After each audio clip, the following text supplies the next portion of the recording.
I'd like to call this regular council meeting to order. Councillor Lewis, would you do the land acknowledgement, please? Thank you, Your Worship. We acknowledge the land upon which we are gathered is the traditional territory of the Attawandarock, the Haudenosaunee, and the Anishinaabe people.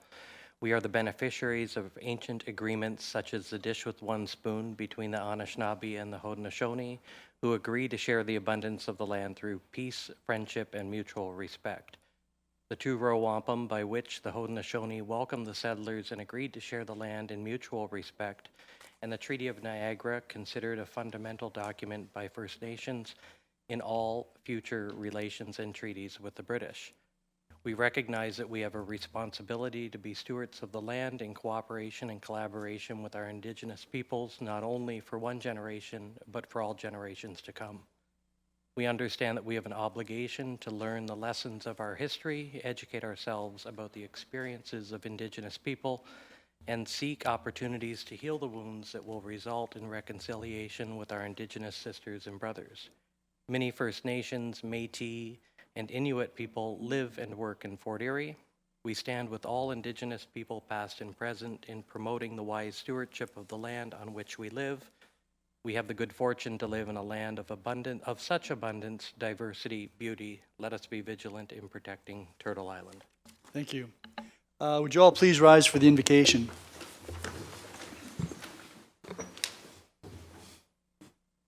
We meet to serve our community and endeavor to be worthy custodians of all that has been entrusted to us. Let us be concerned only for what will promote good government. May we bring to our council chambers minds that think and hearts that feel, so that in our deliberations we may display imagination, wisdom, and courage, and the will to do our work for the good of all. Thank you. And Madam Clerk, the roll call, please. All members of council are present with the exception of Councillor Noyes. Mayor Redekop. Thank you. We have an addendum this evening. We have attached to the presentation by Larry Graber on behalf of the Charitable Gaming Corporation, the written update. And also we have an additional delegation, Michael Stepien and Greg Hind, with respect to a request to remove a holding provision for land on Walden Boulevard. This evening, the announcements are brief. Just want to refer to the community cleanup that's scheduled for and around Earth Day. The town staff has been working on putting together groupings of individuals or organizations to do community cleanups. The first cleanup that I'm aware of is taking place on Saturday, April the 5th, the Bridgeburg BIA, and I know the other BIAs will be engaged. A number of committees, such as the Mayor's Youth Advisory Committee, will be doing a cleanup. They'll be doing one in the Sugar Bowl. So if there are organizations or groups that want to participate, I would ask you to call Town Hall. You can either speak to my assistant, Diana Kelly. She's at 871-1600 extension 2236, or contact the CAO's office. He can direct you to the proper individual. That takes us to declarations of pecuniary interest. If there are none, that takes us to notices of upcoming public meetings. There is an open house with respect to a proposed zoning bylaw amendment for 99 Joseph Street. That takes place on Wednesday, April the 2nd at 5 p.m. here in the Town Hall atrium. And that takes us then to the Regional Councillors Report. Good evening, Councillor Encina. Good evening, Mayor Redekop, councillors, staff, ladies and gentlemen. 4 pages tonight. It's not too bad. I hope they're widely printed and a large print. And they are. Good. With pictures. An update was given by Niagara Emergency Medical Services, EMS, on the Mobile Integrated Health Program to Regional Council. I've talked about this program previously, but wanted to inform Council on how it was making a difference. As you're aware, there are several teams that comprise this MIH program with fully trained EMS paramedics administering it. The Mental Health and Addictions Response Team, they continue to pair with the community paramedic with a mental health nurse. The Falls Intervention Team, involving community paramedic and occupational therapist, continue to help residents remain in their homes. The other teams, the Community Assessment and Referral Team and the Street Outreach Team, each with a paramedic, continue to assist the public and those less fortunate. The palliative care team has a community paramedic who visits residents in their home, allowing them to remain in their homes as they age. The new program that goes hand in hand with the palliative care team is the community paramedicine for long-term care. This team is designed to keep seniors awaiting long-term care safe and healthy in their homes for as long as possible. Rather than calling 911, this program has a one-on-one contact with the paramedics and the residents, and they can call at any time. For those interested in this program, a referral must be made by a community agency, i.e. the March of Dimes or VON. And just some numbers, in 2024, Niagara EMS responded to 95,705 emergency calls. However, the MIH teams responded to 9,091 of those calls, rather than sending an ambulance. The teams also performed over 4,800 in-home and virtual visits while responding to 6,800 low acuity calls, those that were less urgent, and transported 799 to the hospital.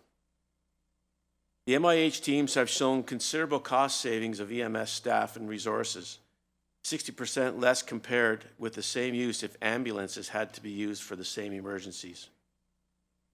Excuse me. Community paramedicine has proven its worth as the program continues to be successful.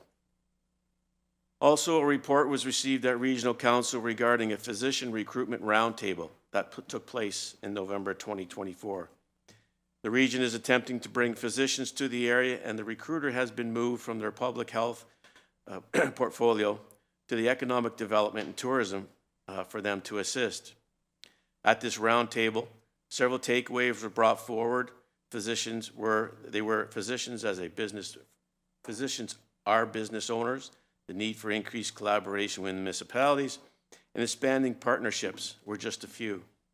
I, along with our mayor, did question the many aspects of this program that appear to be duplicate the municipalities that are already doing it. A consultant's report is forthcoming, and a proposed work plan will be brought forward to council in the near future. I was going to do an update with regard to Niagara Parks, but I see a presentation is forthcoming, so I will leave that with them, with Chair Gale and CEO David Adams. And that's it. Thank you very much. Congratulations. Are there any questions of Regional Councillor Encina? Councillor Flagg. Thank your worship, and through you to Councillor Encina. Speed camera on Garrison Road coming soon, according to the signs. Will that be installed before the end of school, are you aware? Through you, Mayor Redekop. I'm not sure of the timing of it. On Garrison Road, I know the speeds have been altered and will be changing. It's going to be 50 kilometers from Rose Hill all the way to Spears, I believe. And I'm not sure about the speed camera going in, but I know the red light camera is there, and we've been pushing for a red light camera in front of the high school. Mr. Flagg. Thank you. There is a coming soon speed camera in front of Garrison Road Public School, so I'm just trying to find out timing, that's all. I believe it comes up this in Public Works this week, coming up. I will find out for you. I'd appreciate that. Thank you. Thank you. Anyone else? Councillor Dubanow. Thank you very much, Your Worship, and through you to Councillor Encina. So just to clarify, they're not redesigning the road, Garrison Road, but they're reducing the speed limit and then putting up a camera? Councillor Encina. Through you, Mayor Redekop. The thought behind changing the speed was the fact that they want to make it consistent throughout the region. They couldn't go they wanted to bring it down, but they couldn't go down to 40 because it was a 4-lane throughfare. As far as the camera goes, speed, I don't know for sure. I will find out about that. And if I may, Your Worship, so there's no redesign planned on this road to actually encourage lower speed? No. Thank you. Anyone else? Then thank you very much. So we'll move on then to presentations and delegations. And the first delegation is Bob Gale and David Adams from the Niagara Parks Commission. Good evening, gentlemen. Is this on? It is on. Thank you very much, and thank you very much, members of council and Mayor Redekop and staff for having us here. Three reasons I'm here right now before David speaks in front of you is to introduce myself. Most of you know me. I'm sorry I didn't come over and shake your hands before, but you know what I'm like. I speak my mind, and I've been the chair now in 15 days, it'll be for a year of the Niagara Parks, and if you have any questions about me, I'm only a phone call away. Second, I want to apologize to you for being here now. I was asked to come here in November or December, but I didn't have answers for you on some of the projects that David's going to talk about, and if I don't have the answers for you, I'd be wasting your time being right here. But David should have your answers now. If not, we have questions afterwards for you to ask. But again, I'm a different type of chair. I speak my mind on things, and I believe Fort Erie, Niagara Lake, and Niagara Falls are all part of the parks. You see some of the developments that David will be speaking of that we've done in the Niagara Parkway, and your mayor, as well as Tom, represent Fort Erie well with requests they've had on things being done. So, and I won't take credit for this. A lot of these things were in the works, but we believe that anybody that is related to our Niagara Parks in the way of tourism or citizens or our workers that are there, we should help out the communities as a result of that. Last but not least, I introduce you to CEO David Adames, who you all know very well. Thanks. Thank you. Thank you, Chair. Thank you, Chair Gale. Good evening, Mayor Redekop and councillors. I know the presentation was posted as well for residents, so we'll go through the presentation fairly quickly so that gives time for questions as well. As Chair Gale said, Mayor Redekop represents the town of Fort Erie, and Councillor Tom Insina represents the region on our 12-member commission. Our vision statement is there to be one of the most spectacular parks in the world. That's our North Star as we plan all of our operations and capital projects at Niagara Parks. We are one of the larger employers in the Niagara region, so our peak headcount this year will be around 2,000, so that will come in the summertime. A payroll of $70 million, and many of our employees live in Fort Erie, so a very important part of the operations. We do have a backlog of deferred maintenance of about $175 million. We'll talk about some of that deferred maintenance as we go through the presentation. The map on the right-hand side depicts all of our front-facing operations from the southern part of the parkway in Fort Erie right up to Niagara-on-the-Lake. So that 56-kilometer Niagara Parkway and the 53-kilometer recreation trail. Of course, we have the School of Horticulture, which will mark 90 years next year in 2026, and we have the most students ever in the school right now. We have our own Niagara Parks Police Service since 1887, patrolling the entire Niagara Parkway. This is our brand map. This is how we categorize all of our front-facing operations. So the master brand being Niagara Parks, and moving left to right on this slide, everything from attractions, our nature and gardens operations, heritage sites like Old Fort Erie, culinary, our 5 full-service restaurants, our quick-service outlets, our destination golf courses, Legends and Whirlpool, and of course our retail stores and wedding venues. We have a balanced mandate at Niagara Parks to be the environmental and cultural stewards of the Niagara River Corridor, and on the other hand to support tourism. So our environmental stewardship is overseen by our 10-year environmental stewardship plan. Just a couple of points here. The second to last bullet point on this slide, we are in the midst of developing that alternative shoreline protection strategy for the area that we're all, I see the nods around the council table, so you know what I speak about there. But other projects like our prescribed burns to protect prairie grasslands and bring those native seeds back, our urban forestry management plan, where we are planting net 5,000 trees per year. In fact, we've exceeded that goal the last 2 years in particular. Oops, sorry, wrong way. And then continuing with the environmental stewardship, the Gonders Flats project, I do want to pause on that second bullet point on this slide here. That was a multi-year plan to restore the wetland. This was the largest wetland restoration project in Niagara. And even this year we had the working goats there to take out the Phragmites. They did a great job accomplishing that goal, but that's now a very welcoming public place, Gonders Flat. So I hope we're all proud of that project, as we are. That was very much a partnership project. In terms of cultural stewardship, we do operate a number of heritage sites like Old Fort Erie, where we do run the annual battle reenactment, which we're very much looking forward to once again this year.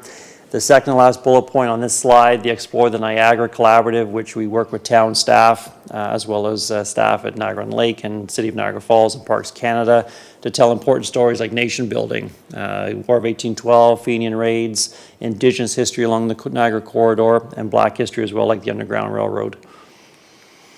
In terms of tourism landscape, and I know everyone is following this very carefully, the U.S. visitor to Niagara Parks is a very important part of our market mix.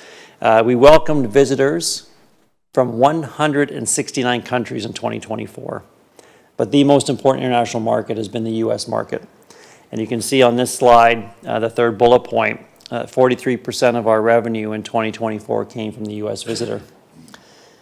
So we are being very proactive with the market. We're sending a very welcoming message that we very much want to engage with and welcome those U.S. visitors continually to Niagara Parks.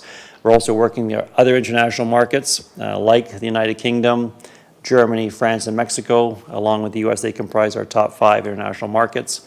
We're focusing on creating great guest experiences, so ongoing investments that we're making, like opening the new flying theater attraction at Table Rock this summer. We want to continue to connect to Canadian history and the nation-building theme. So those are some of the initiatives that we're proactively delivering. So what is new in 2025? So I just mentioned a moment ago that we are investing $25 million from our operations to open a new attraction. This is replacing the former Niagara's Fury, but opening that new flying theater attraction. There are a number of scenes in this attraction in the production, including a battle reenactment at Old Fort Erie. But guests will fly through the Niagara River corridor in this ride experience. We continue to invest in the Niagara Parks Power Station. We have an exhibit on right now that's an international collaboration with the Tesla Museum in Belgrade, Serbia, the Nikola Tesla Museum in Belgrade, Serbia. So that exhibit's on until October, and that's to inspire the next generation of inventors and dreamers, much like Nikola Tesla was. Niagara Parks Golf, we're making significant investments in our battlefield course at Legends, and we're also making some changes at the Whirlpool Golf Course. The spotlight on that new attraction, this will be the only new attraction in Niagara in 2025 and one of the few in Ontario. It will be state-of-the-art, and it is a bit of mind over matter where guests will feel they're flying through the Niagara River corridor, and we're picking up important scenes, as I mentioned a moment ago, like Old Fort Erie. The Niagara Parks Marina. And Chair Gale and I very much want to convey today to Council and to residents watching Council tonight that we are committed, as this first bullet point mentions, to establishing the marina at Millers Creek as a new waterfront destination along the South Niagara Parkway. Our staff team has been hard at work with Commission support to look at redeveloping this site. We've had good discussions with the Ministry of Tourism in this regard. So we'll have more to share in the coming weeks and months on this project, but just know that this is an important node for the Niagara Parks Commission. We know that the current marina is way past its life cycle. We do want to see that investment, that larger recreational development there.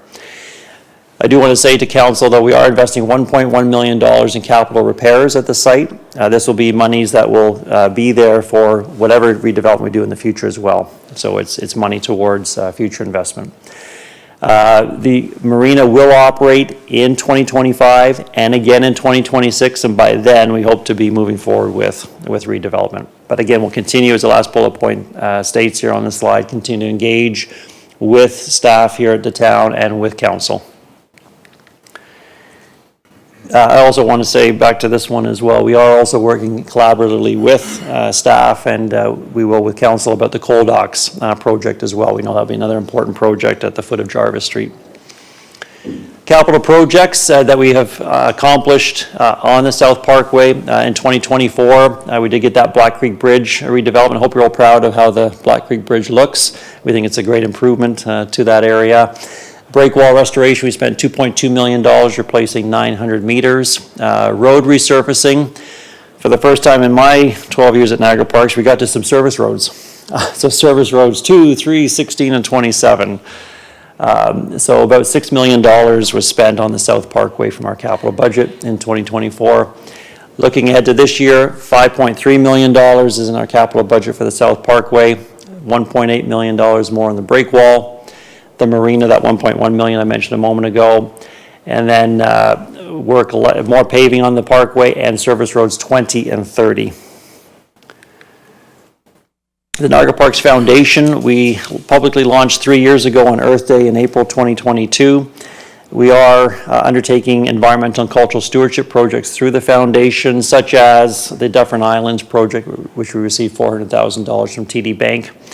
We also supported the publication of the first book that Niagara Parks has published in 40 years in collaboration with Indigenous partners, the book Landscape and Nations Beyond the Mist. We also supported launching Rekindling All Our Relations at the Niagara Glen. You can see Mayor Redekop and Chair Gale, the photos on the left-hand side of this slide. So the last 2 years, our community tree planting, also supported by the Niagara Parks Foundation, we're here in Fort Erie in 2023 on the south part of the Old Fort, and then by the roundabout this past fall. So as we mentioned here, we've planted over 7,000 trees the last 2 years, and supported by our Toonies for Trees program and matched by Trees for Life Canada. We're also looking to interpret the original Old Fort Erie site, the 1764 fort. Wilfrid Laurier students did the archaeology there in 2019, and we want to and already have an interpretation plan to tell that story. That's the oldest British military fort in Ontario. And again, we want to animate that with the support of the foundation. And coming soon, the Children's Garden at Niagara Parks. This will be at the Botanical Gardens site, which again will mark 90 years in 2026. We've developed the concept plans. We're undertaking focus groups at the moment, talking to prospective donors, but this will be the next big addition to the Botanical Gardens, and we're looking to start construction in 2026. And I think with that, Chair Gale and I are here to answer any questions that Council may have for us. So thank you for your time. Thank you very much, gentlemen. I see that Councillor Dubanow has some questions.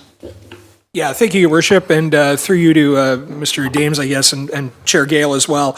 On slide 17, you had that photo of the tree planting, and I'm just wondering, I know this is a Niagara Parks project, and I'm just wondering maybe if you do something like that in Fort Erie again, if there's any opportunity maybe to, I don't know if you want to keep it just to Niagara Park staff and members, or if there's an opportunity maybe for us to come out and... In a heartbeat, we'd invite you there. I'm too old to be doing stuff like that, and I had muscles that were sore the next day. I don't know, Wayne, how you feel. You're in better shape than me. But there were kids there from Niagara College. Please, we will certainly let everybody know. Certainly, thank you for that. if you communicate it with us, because I mean, I don't get out to plant many trees, but it's always nice to come out. I would love to have you there. And I would love to come out, so please, thank you. Yeah, that was more or less a community event, wasn't it? Yes. Any other members of council?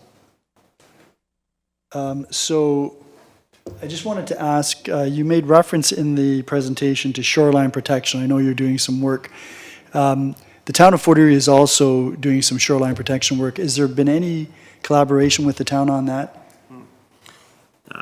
Thank you, Mayor, for the question. I will double check with our staff team and certainly will work with the CAO to make sure that there is that collaboration so we can learn how each of us is looking at that. Precisely. Yeah. That would be great. And then I noticed that there was reference as well to Mather Arch, and I'm not sure if this was raised or not, but at one time there used to be gardens in Mather Arch. Is there any possibility that that's something that might be considered at some point in the future?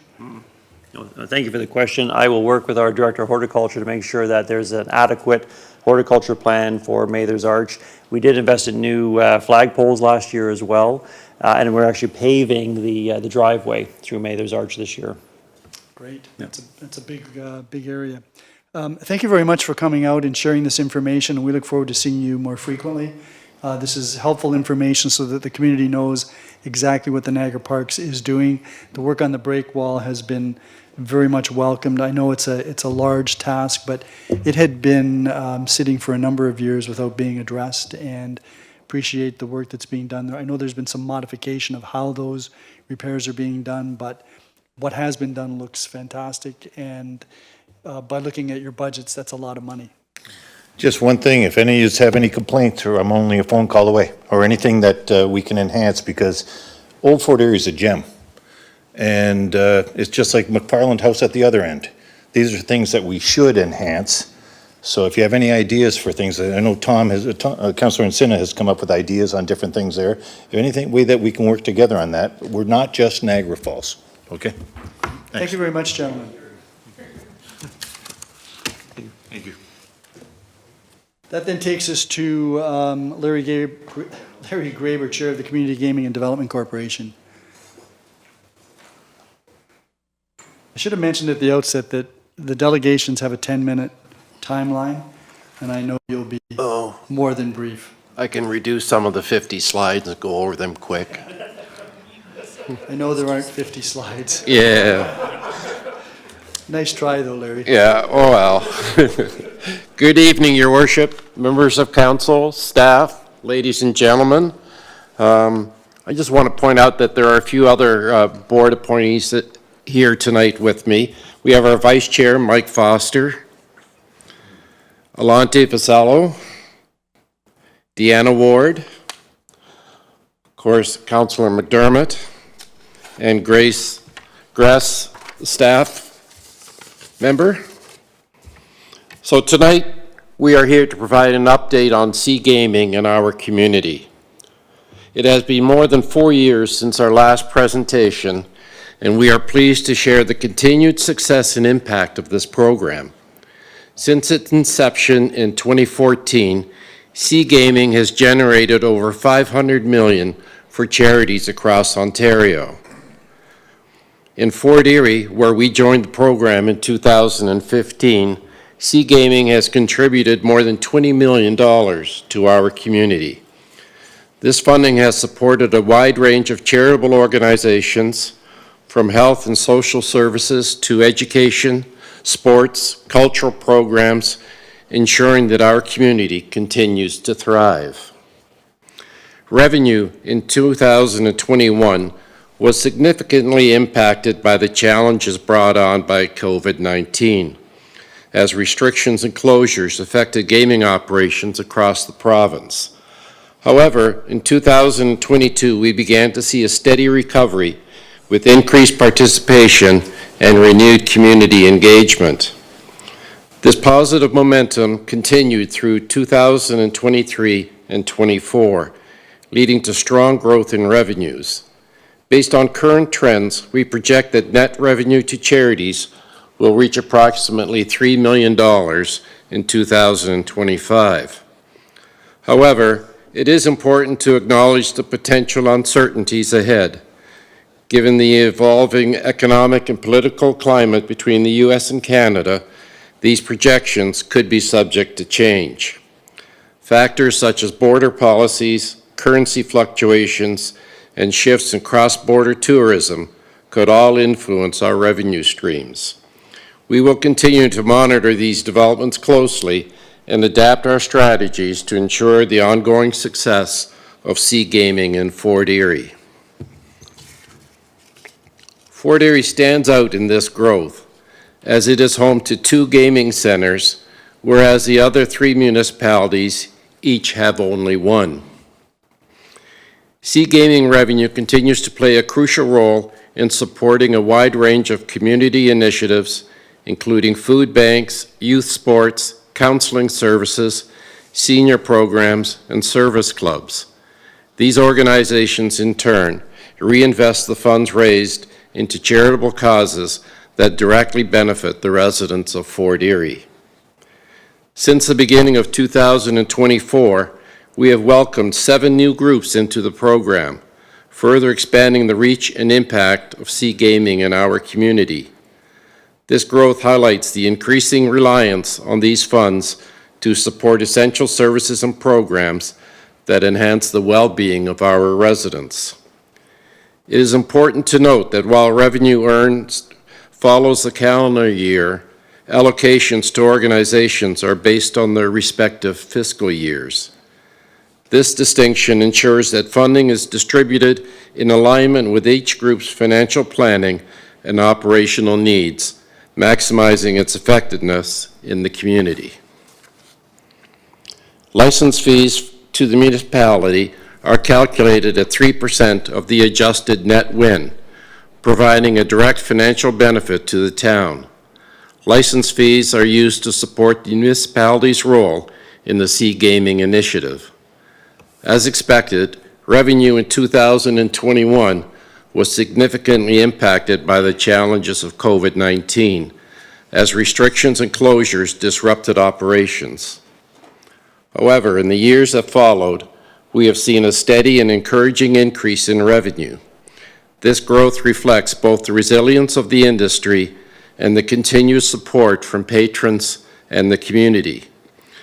With the positive momentum of 2023 and 24, projections for 2025 remain strong, though we remain mindful of potential economic and cross-border factors that could influence future revenues. So on behalf of the Community Gaming Development Corporation Board of Directors, I appreciate the opportunity to appear before you today to provide an update on the gaming industry and the positive effects it has on our community. Thank you. Thank you very much, Mr. Graber, and thank you to the work of all of the directors and the general manager, who I know has lots of experience and does a fantastic job in working with the charities in our community. She does. Any members of council have any questions? Councillor Dubanow. I feel like I'm monopolizing the microphone tonight, Your Worship. Through you to Mr. Graber, thank you very much for your presentation. I was a little taken aback by when I saw the revenue.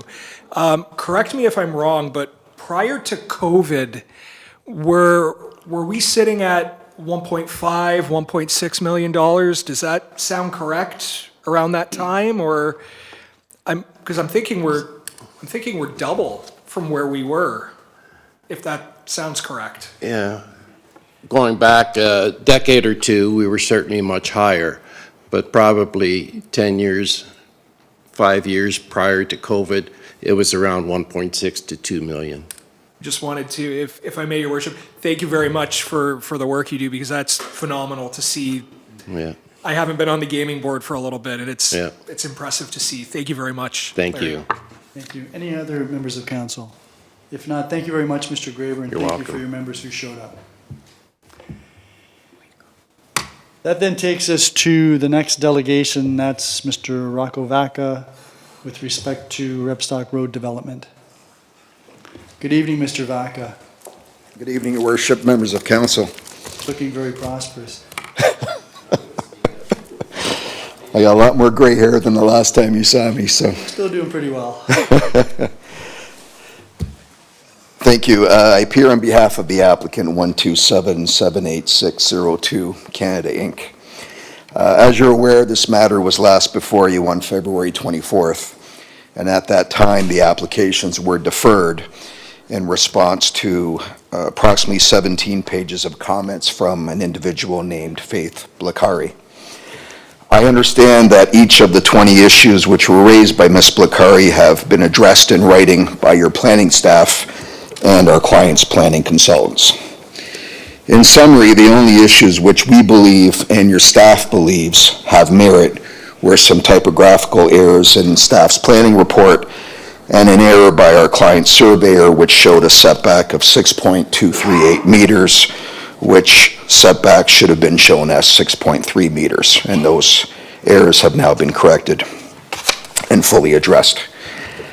This approval is the final step in a process that has been ongoing for nearly 4 years and implements the minutes of settlement between the town and my client, approving our client's development for 90 units versus the 154 units which were originally applied for. The settlement was a compromise that was considered and approved by the Ontario Land Tribunal on February 5th, 2024, after hearing land use planning evidence from the parties. To not approve these applications now in the face of the prior settlement and prior OLT order would respectfully be a breach of the spirit and intent of the settlement between the parties and of the order issued by the Ontario Land Tribunal. My client, in reliance upon the settlement and approval by the OLT, has secured reserved pre-sales of just under half of these units. The pre-sales all have construction and closing deadlines. Failure to approve these applications tonight may result in an appeal to the OLT and delays which will negate these pre-sales, as my client will not be able to meet the deadlines. The first page of your planning recommendation report, which is on every planning recommendation report before you, lists the stakeholders. And in this case, the stakeholders are my client and the residents and property owners in the town of Fort Erie. Respectfully, Ms. Blacari is not a stakeholder. Notwithstanding, the issues raised by Ms. Blacari have been fully addressed by your planning staff and by my client's planner.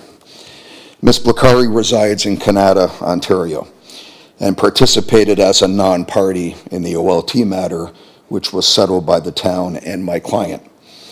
In her August 18, 2022 email to your solicitor at the time, Mr. Shedden, she confirmed the following: that she prepared on behalf of a Mr. Aldridge and his group their appeal of the Crystal Beach Secondary Plan, and that she is a retired science librarian in Ottawa and has written several appeals for groups in Ottawa and has appeared as a witness in 2 OMB appeals. Ms. Blacari also, in an unprecedented move, wrote the OLT after the settlement was approved and an order was issued, requesting that the order be reconsidered and revised.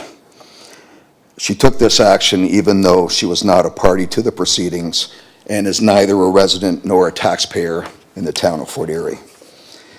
I bring this up simply because I believe it's important that you're aware that Ms. Blacari is not a property owner abutting this site or living in the area, but for all intents and purposes is basically a consultant, but not an expert, that people enlist to evaluate applications and draft appeals, who lives approximately 600 kilometers away from the subject property. She is not an expert in land use planning, like your planning staff and our client's consultant that have all recommended approval of these applications. In conclusion, I respectfully request that you adopt the recommendations in the planning report before you this evening. My clients are ready to proceed with this development without delay and welcome 90 families to this site in the very near future.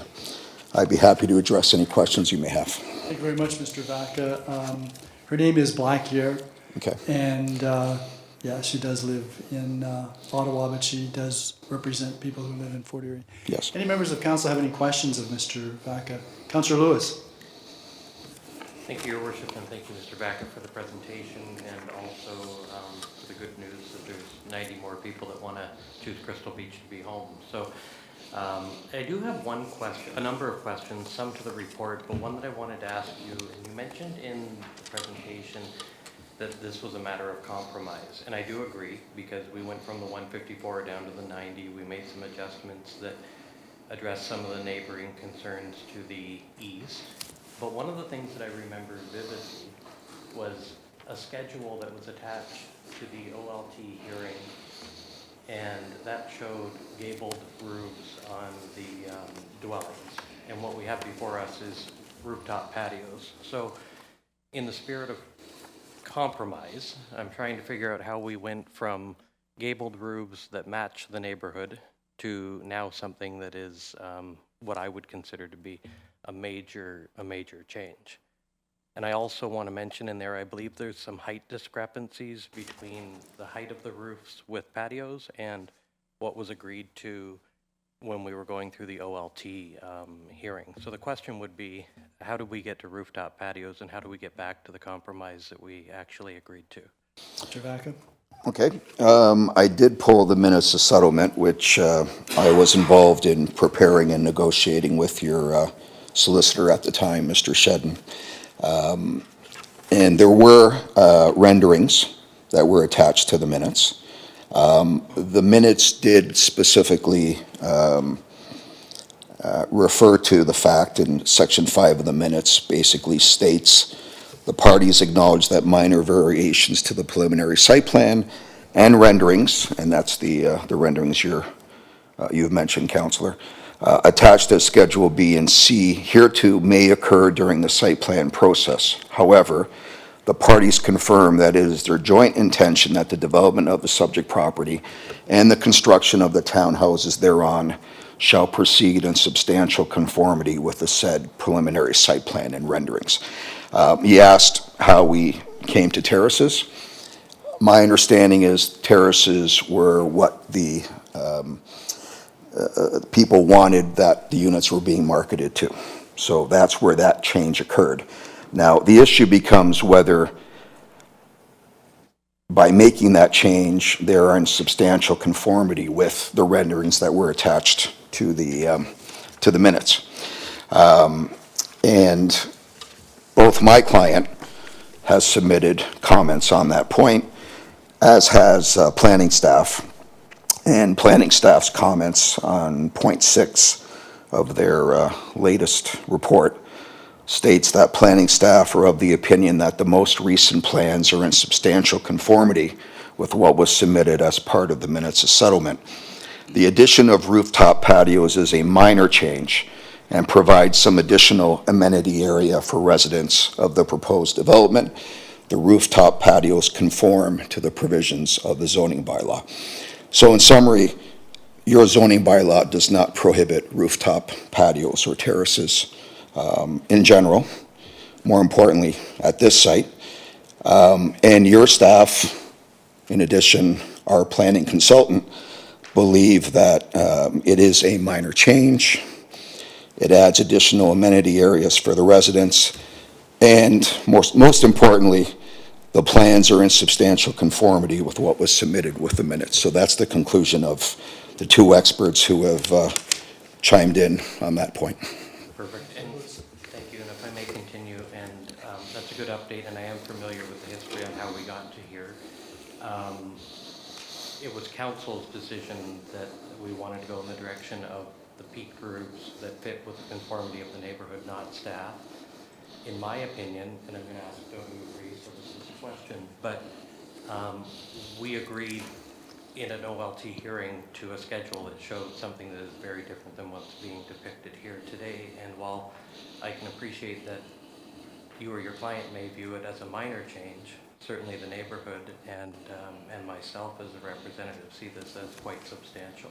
So I'm going to yield my time, and I'm going to ask if Well, you have to say, do you yeah, agree? do you agree? Because I have to make it a question so I don't get yelled at by the mayor. But I'm just asking if you have anything further you'd like to add, because I'm not supposed to make statements. And Understood. I'm on I don't want to repeat myself, but I mean, the response on that point from your planning staff and from our planning consultant is that it is a minor change, and the plans are still in substantial conformity, and the minutes did contemplate that we could make minor changes as long as we were substantially in conformity with the minutes, which we believe we are. And just one last question, Your Worship. Just so I understand correctly, you said this change was made because of what the clients purchasing the homes wanted to purchase. It wasn't made because that's what the community and what council asked for. My understanding is through the marketing of the property, there was questions about the amenity area, and the buyers would like to have seen more of an amenity area, and that's what resulted in the terraces, with consultation with the planning consultant who confirmed that that change could be made. Even knowing that council wanted to proceed in a different direction. Yeah, I can't comment what direction council wanted to proceed in. I wasn't part of your in-camera when you accepted the settlement, but the minutes of settlement did contemplate that changes could be made. And you did see the schedule with the drawings that we were privy to at the time of the agreement? That were attached to the minutes? Yes, of course. Thank you. Yes. Any other members of council? Councillor Christensen? Following up on Councillor Lewis, you spoke about the amenities that were being preferred as marketing. Did the marketing include stipulation or description of the neighborhood as including a major regional park literally on the west and north of the proposed development? My understanding is a major part of the marketing was the fact that it was adjacent to a park, and that it was in Crystal Beach, which is a very nice place to live. So the park was very much front and center in the marketing efforts. You may. And these were not deemed sufficient in the selling of the units to satisfy the need for amenities. I can't speak for the buyers, but I know if I was looking to buy, I'd want private amenity area as opposed to sharing a public park with not just my development, but everyone else in the municipality. So I can't speak for what they were looking for, but if I was in their shoes, I'd be looking for more of a private amenity area, and that's what the terrace supports. Councillor Christensen?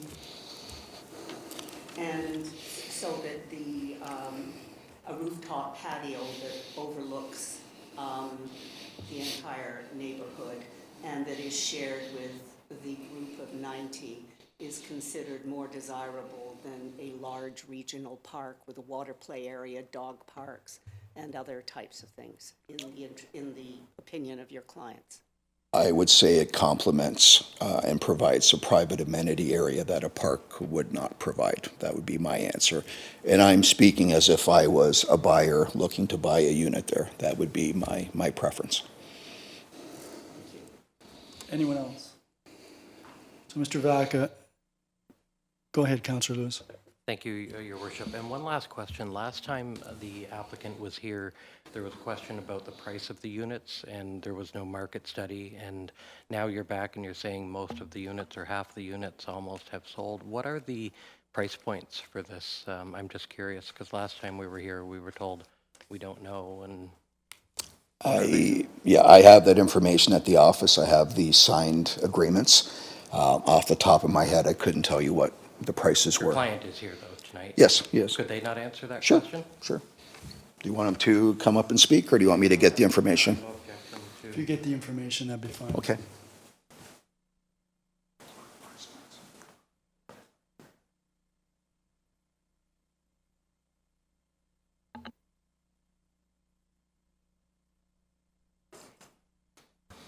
So the range of pricing starts at $399,000 up to $599,000, but the majority of the pre-sales so far are below $450,000. Perfect. No, I appreciate that. Thank you. So, Mr. Vaca, the minutes of settlement that you've referred to, and as you've indicated, makes reference in paragraph 5 to minor variations and substantial conformity. Those are really legal interpretations, aren't they? I would say it's a mix of planning and legal, I would say. Now, I'm not a planner, but I would think that a planner would look at the totality of the site, the approval that's been granted so far. Okay, well, And as you said, you're not a planner. I'm not a planner, no. But you are a lawyer. I am a lawyer, correct. And paragraph 6 is the paragraph that indicates that the owner acknowledges that the town is entering into this agreement in reliance upon the representations of the owner with respect to the development of the subject property in accordance with the preliminary site plan and renderings. You're aware of that? Yes, and if I could continue that paragraph, the owner acknowledged and agreed that it shall not submit any site plan for approval by the town or the OLT that is not in substantial conformity with the said preliminary site plan and renderings, as determined by the town in its sole discretion, acting reasonably. So, as I said before, when that change was discussed with the planning consultant, it was determined that they believed that change would still be in substantial conformity, and we now have confirmation from your planning staff that they also agree that the change is minor and in substantial conformity. And you know that the ultimate decision as to what's in the sole discretion of the town acting reasonably rests with the council. Yes, but if you're not following your planning recommendation report, I would argue you'd have a challenge saying you're acting reasonably when your own planning department has confirmed that it is minor and in substantial conformity. That would be my argument at the OLT. Yeah, you're a lawyer, so that'd be the lawyers arguing that. With respect to the marketing, when did your client offer up rooftop patios for marketing in the first instance? Or was there a groundswell of prospective purchasers that said, rather than gable roofs, we'd like to have rooftop patios? Or was this an initiative taken by your client? I'll have to ask my client if you don't mind. That-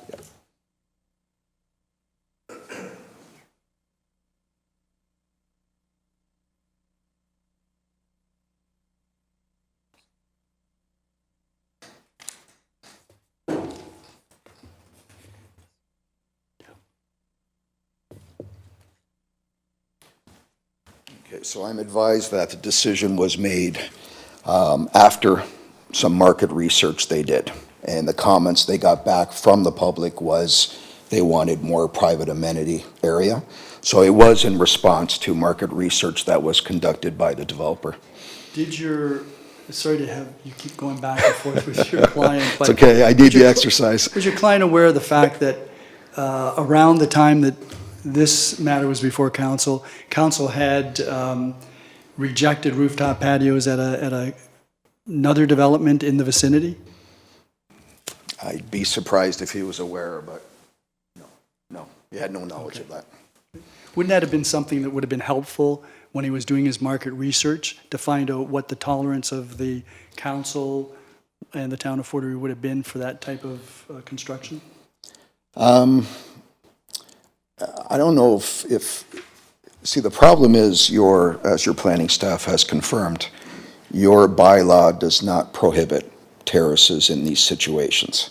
So, I mean, there's a difference between what you can legally do, which your planning staff has confirmed you can legally put terraces, versus what council's preference would be.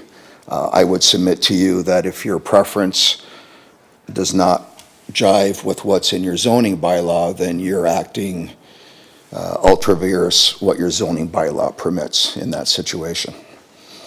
Well, Mr. Vaca, when council looks at this in terms of minutes of settlement and thinks that's what we're getting, I would think that that would be a fair assumption that as construction proceeds, that's what's going to be on the site. Do you think that's an unreasonable expectation by council? I wouldn't say it's unreasonable, but the minutes did allow for changes, which is what took place here, and everyone that is an expert has commented and believed that the changes are minor and are substantially in conformity with the minutes. Minor changes in substantial conformity with the renderings. Your client, I presume, is aware of the fact that the zoning for this parcel does not permit short-term rentals. Yes, I believe he is aware. And I know that there is a bylaw that you've recently passed to control your short-term rentals, and the law is the law. Right, and for some unknown reason, the memo that we received relative to this suggested that short-term rentals is not a prohibited use. But you and your client are fully aware of the fact that this parcel, unless there's a zoning amendment, would not permit short-term rentals. I believe they're aware of that. Oh. Yeah. Yeah.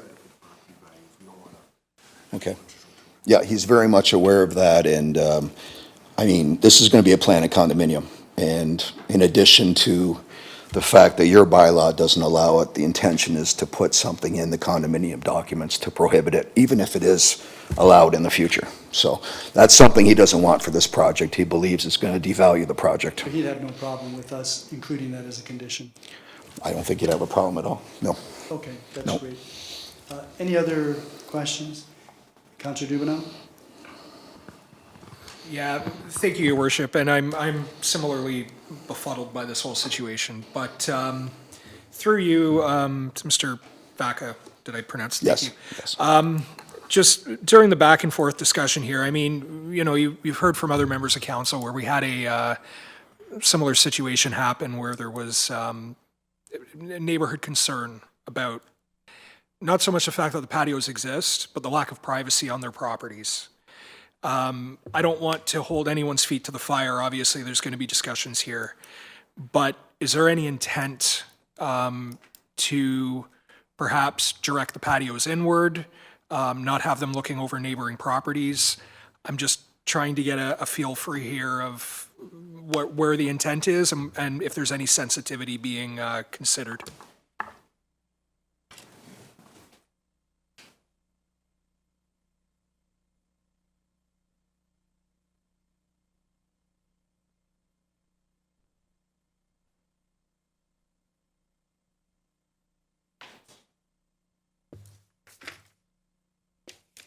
So my understanding is that the units facing inward have the terraces facing inward. They don't back onto the neighbors. That's my understanding on those units. The other units that face outwards, there's a laneway and another 9 meters of separation. So I don't know how wide the laneway is, but we're probably looking at about 15 or 17 meters of separation from the terrace to the property line, plus whatever setback those properties may have from their houses. And I know some of them have very deep setbacks depending on where you are. So I think it's fair to say it was thought about and designed so that the terraces do face inwards, and those that face outwards, there is a laneway, there is a larger setback than you would normally have. So. And thank you very much for that. I'm a little relieved to hear that there was some consideration. And through you, Your Worship, touching on that issue, would your client be willing to consider a hybrid where we would have the ones facing inward, where they would have their rooftop patios or terraces facing inward, and perhaps a discussion of eliminating them on areas where there could be privacy? Is that something that has been considered as well?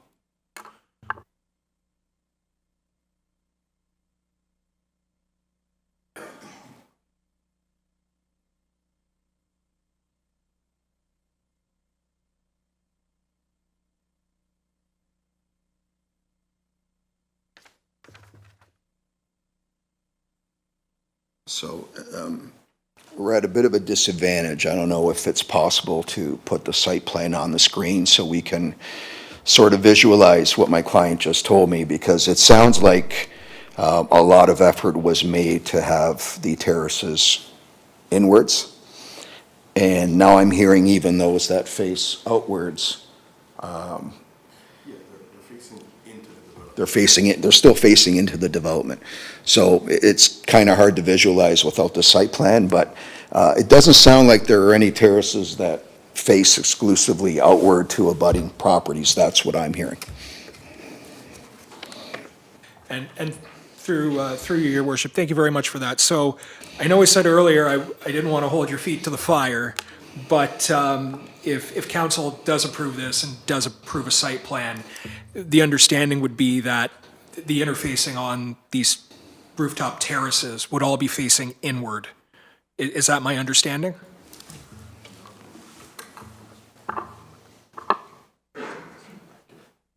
What I'm hearing is none of them would be overlooking someone's backyard. So that's what I'm hearing. And we can hold you to that on site plan? I believe there's no. No, it's hard to show the site plan. We don't have it, but that's what I'm hearing, that Okay. none of them overlook the neighbors, basically. So. Thank you very much.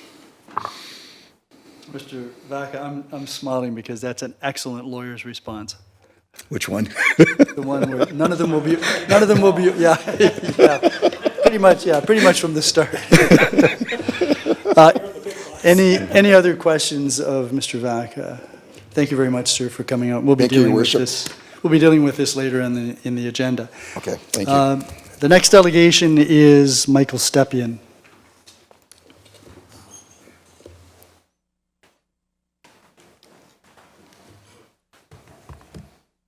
Good evening. Good evening, Mr. Mayor and members of council. Both of these on? Can you hear me fine? Yep. Okay, great. Okay, regarding 409 and 423, Walden requests to remove the holding provision We're approaching the 3-year mark since we began the redevelopment process, and we have maintained the most efficient pace throughout this time. Unfortunately, it's taken this long so far to get to this point. Back in our pre-con in 2022, it was indicated that the town wanted commercial to be rezoned and redeveloped into residential in this specific area, and that's where we decided to move ahead at that point. And I've done everything we can to move it along in a most efficient manner. Your Worship, I'm so sorry for interrupting Mr. Stepien. He's making reference to 2022. I think I'm going to declare a conflict on this. Yes. Okay. You have that, Madam Clerk, and that's because you owned a property that... We were a tenant or owner of the property at the time, and I think just based on the references that are being made, it would be cautious to declare the conflict. Great, thank you. Please continue. Sure. No, it's good. A concern regarding our timeline was mentioned by council at our meeting last year with regards to the town's own time frame to have Walden Boulevard services updated and the road repaved. I assured the council that we intended to begin construction as quickly as the permit process would allow. At the latter part of last year, we received an engineering report from Hallex Engineering detailing the current site use based on its existing commercial and residential buildings. They concluded, based on their modeling, that there would be an equal amount of persons using the services on site with the proposed 14 townhouses as it was used previously, so no increase. We were required to pay a fee to have this report reviewed by the town's contracted consultation firm, which provided their report concluding, and I quote, "The result of the peer review is that the existing sewers downstream of 409 Walden are constrained along Walden and Garrison Road. However, the increase from the proposed development does not create additional surcharging in additional sewer sections or increase the surcharging freeboard beyond the existing conditions. These reports indicate that our redevelopment will not add additional load to the system, and therefore we are requesting the holding provision to be removed." From January 2nd until March 19th, we were communicating with town staff to have the holding provision removed at the March 31st council meeting and provided payment for the processing fee. However, on March 19th, we received an email stating senior staff have instructed holding off on removing this hold provision. Since then, I've had numerous discussions with town staff, specifically one in which it was noted that the current infrastructure of both sewer and water only exists in front of the westerly 1/3 of the subject property frontage, and therefore only the proposed 5 block of townhouses in that section would have the potential to connect to the existing services. Therefore, removing the holding provision would allow us to proceed with building these 5 townhouse units while we wait for the town's timing with regards to updating the infrastructure along Walden. This means only 5 townhouse units would be replacing the current commercial and detached residential buildings at this time, ensuring no extra load is added to the current system issues, and actually a reduction in load which will help the overall issue. We intend to immediately follow through with the consent process to divide the subject property into the 3 parcels, each with their respective proposed townhouse blocks. Also, I need to note that there's been significant expenses and carrying costs throughout this process to date. There's a serious risk of bankrupting this project if we're not able to proceed. I respectfully hope this can be taken into consideration, and if the town would not be able to remove this holding provision, I'm left in a predicament having no options to use this property in any way. Therefore, I would need to request the permitted uses of the previous C3 zoning to be allowed. This would be specific uses which do not add to the sewer infrastructure. Example of that would be like a storage facility or something of that nature. That way, in the immediate, and what I'm hearing from town staff, it could be a number of years before the infrastructure issues are dealt with. I'm not left with, my hands tied and just accumulating debt on this property as opposed to having some use to it. So yeah, that's the story in a nutshell. Thank you very much. So for that last point, you're suggesting that if you can't proceed with residential construction, you'd like this property to be rezoned for commercial uses? Well, however, I would need to speak with staff about how that would be done in an efficient manner, because, it would seem, for lack of a better term, insane to, have to just redo the process of a official plan amendment and zoning bylaw amendment to get back to where I was, considering 3 years ago when we started, we were, in agreement with the town that residential, converting to residential was what was desired, right? So it's just how things have played out puts me in this huge bind, and so I'm just looking for solutions and running out of time. Fair enough. Any members of council have any questions of Mr. Stepien? So your proposal is that you be permitted to construct 5 townhouse units, which would essentially replace the 2 houses and the 1 commercial facility, so there'd be no change really in the strain on the sewage system. Yeah, so there's 1 residential building and then the commercial building. So yeah, I would replace those, yes. Okay, so there's only 1 residential building? Yeah. Okay. Okay, Councillor Flagg? Thank you, Your Worship. But there would be a severance involved in this? Is that? Well, how it was proposed initially, and still our plan is to move forward, is there's 3 townhouse blocks that was the original plan, so it would make sense to us to have it completed, the severance, creating these 3 parcels, and the westerly parcel has the services in order to move forward with construction. Anything further? Okay, no, I can visualize that. Thank you. Okay. If there are no other questions, thank you very much, sir. And also, I should note that just Greg Hind is here if anyone does have planning questions, but that is the general story there. We have an excellent planner, Okay. so that... Yes, for sure. Okay. I don't think we need to hear from Mr. Hind. Okay, thank you very much, sir. So is this something that can be discussed and decided? If someone brings it up under new business, it can be discussed. There may be some questions that we'll ask of staff with respect to it. Okay, thank you. Thank you. Okay, that completes the delegations. There are no public meetings.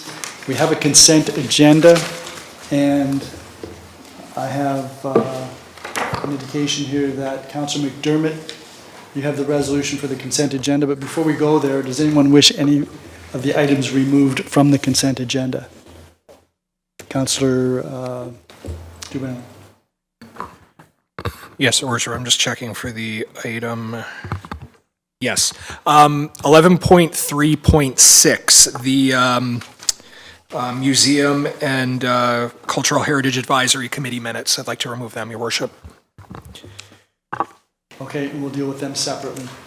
If there are no others, then Councillor McDermott, if you would proceed with the resolution for the consent agenda with the exception of item 11.3.6.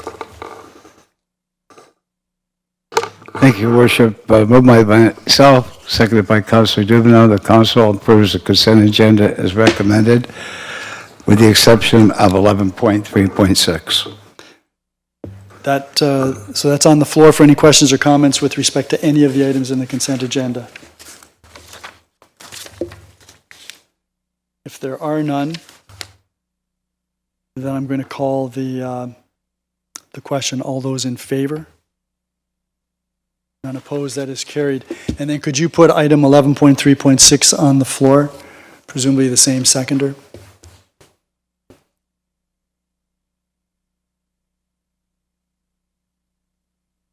I'd like to move to put 11.3.6 on the floor. Yeah, and who is the seconder on that again? Was it Councillor Christensen?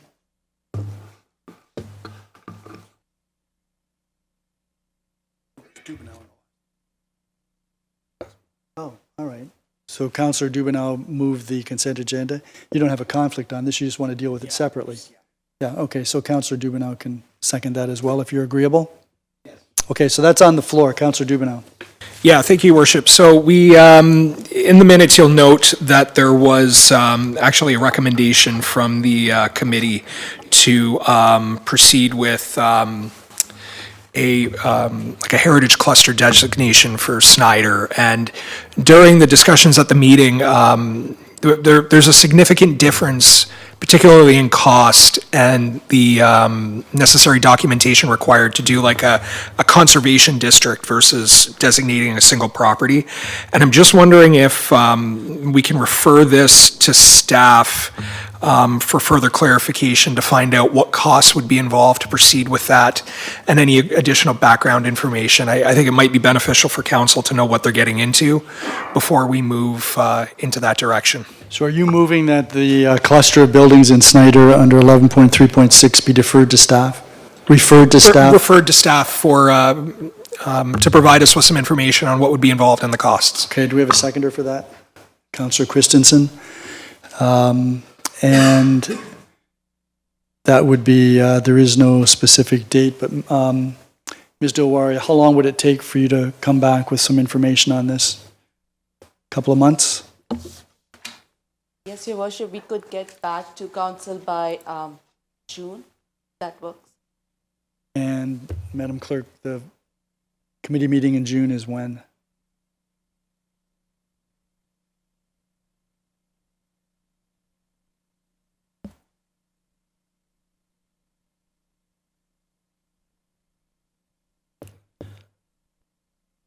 So I have a council and committee meeting on, I have June the 9th.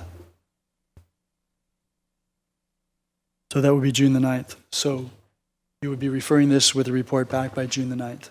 Yes, Your Worship. That's agreeable, Councillor Christensen? That's agreeable, June the 9th. To the timing only? Yeah, and the timing is for both of these, right? It's just for the one, just for the cluster of Dealing with buildings. the other one separate. Yeah, we'll deal with the other one. Okay, all those in favor of the referral to staff for the cluster issue? That is carried.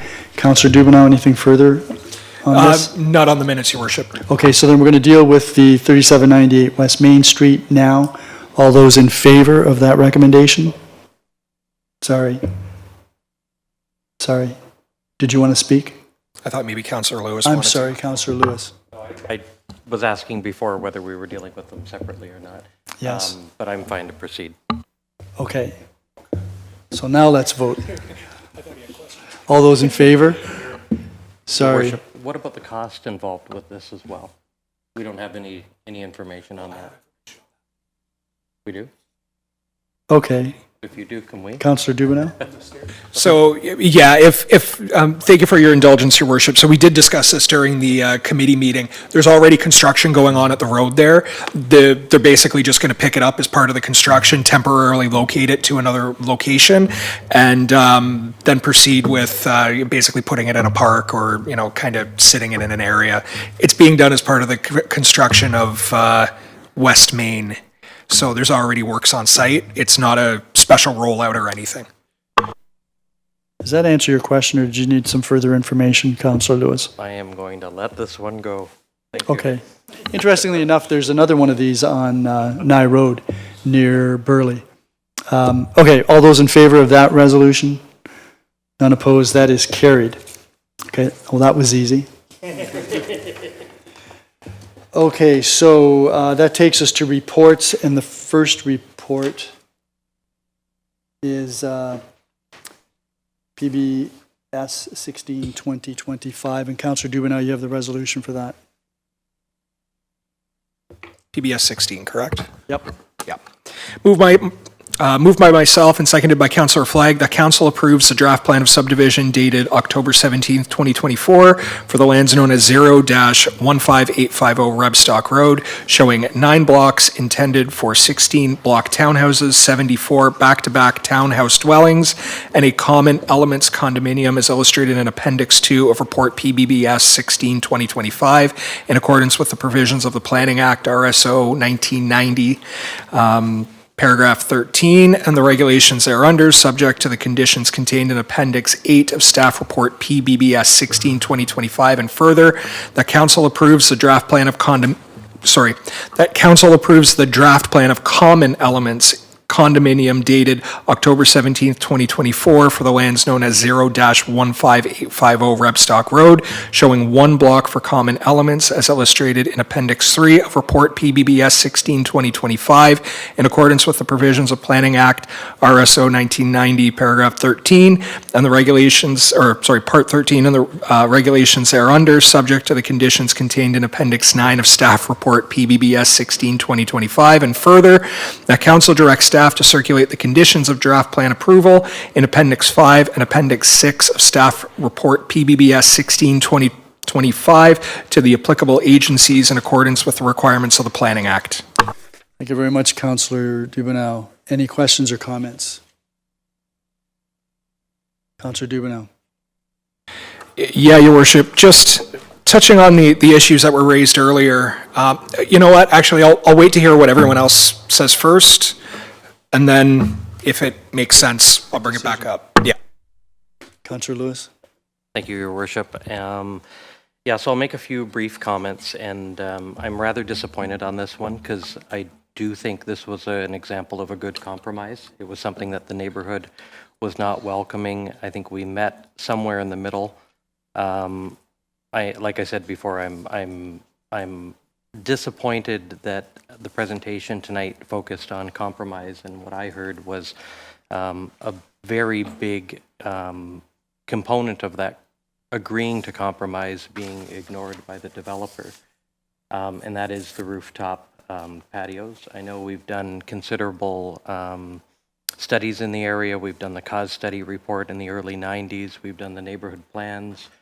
We have some developers who have decided to work with the municipality to build modern houses that reflect the character of the community. And I know the Director of Planning had considerable conversations with the developer leading up to and going to the OLT.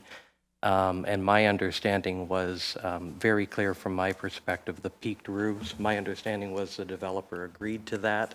And I'm going to yield my time for other members like Councillor Dubanow who may want to make some other comments. But I do want to put forward a motion tonight that we do not permit the rooftop patios on this development application as we agreed to previously. But I'll hold off on putting the motion on the floor because I believe Councillor Dubanow wanted to speak and I'm not sure if anyone else wanted to. Fair enough. And Ms. Dilwari, before we go back to Councillor Dubanow, the process with respect to this would be to add a condition to the approval? Yes, Your Worship, if council wishes to proceed eliminating the terraces, they would have to add a condition in the draft plan. The draft plan of subdivision? Eliminate. It's better for to both add of them. both, yes. Yes, okay. Councillor Dubanow. Thank you, Your Worship. I completely understand where Councillor Lewis is coming from. I remember working, as I was chair of planning at the time, working quite vigorously with Ms. Delauria to come up with the compromise, and I think it was one of her finest hours to actually come up with a plan that met all of our concerns on council while also balancing the concerns the developer had in order to market this property. I'm a little befuddled over the legal definition of, minor versus major, et cetera, et cetera. I'm not a lawyer. I don't pretend to be one. People are paid far more money for that job than I will probably ever make in my life. But at the same time, I am also sensitive to the concerns we have with regard to the settlement, the interpretations, and potentially leading to further litigation. And that's specifically why I asked the proponent tonight about the style and design of the rooftop terraces. Are they going to look over neighboring properties? Are they going to look inward with individuals who have already, purchased the property?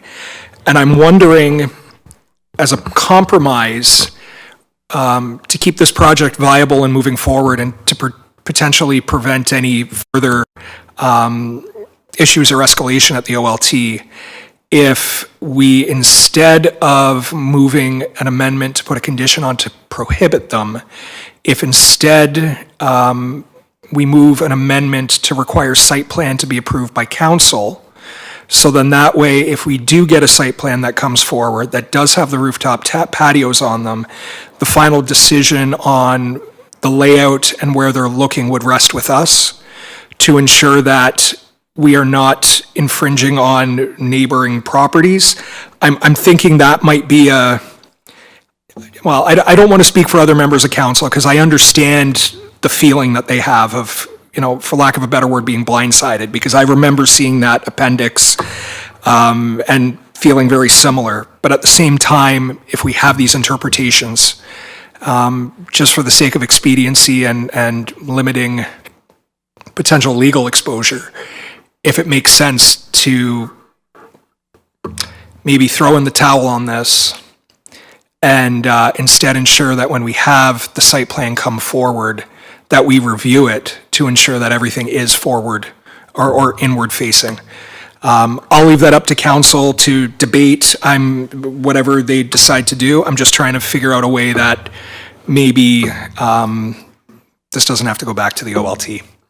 And that's just my thought on that. Yeah, I think some of the councillors might feel that they've already done the compromise. I get that. Yeah. Oh, I totally get that. Councillor Christensen. I'll just wait.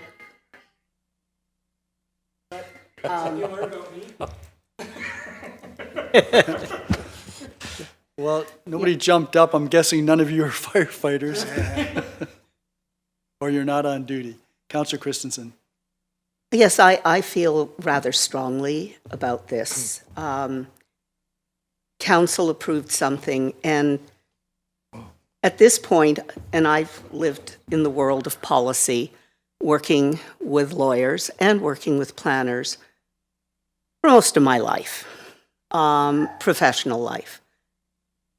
But when one approves a set of diagrams, pictures that show peaked roofs, that show two-story, that acknowledge that there are extensive recreational and other facilities in the area, to have this proposal brought forward, yes, it is blindsiding, in my opinion, not legally necessarily, but in my personal opinion, it's dealing in bad faith. And it's dealing in bad faith with the community, with council, and I find this egregious. I just want to state that because I think someone actually has to. It was a compromise, hard fought, hard won, and now something's been slipped in, and that is my opinion. But it is, I guess I want to make another statement about the whole issue of development in our town. And I've sort of made it off and on, but it is a balance.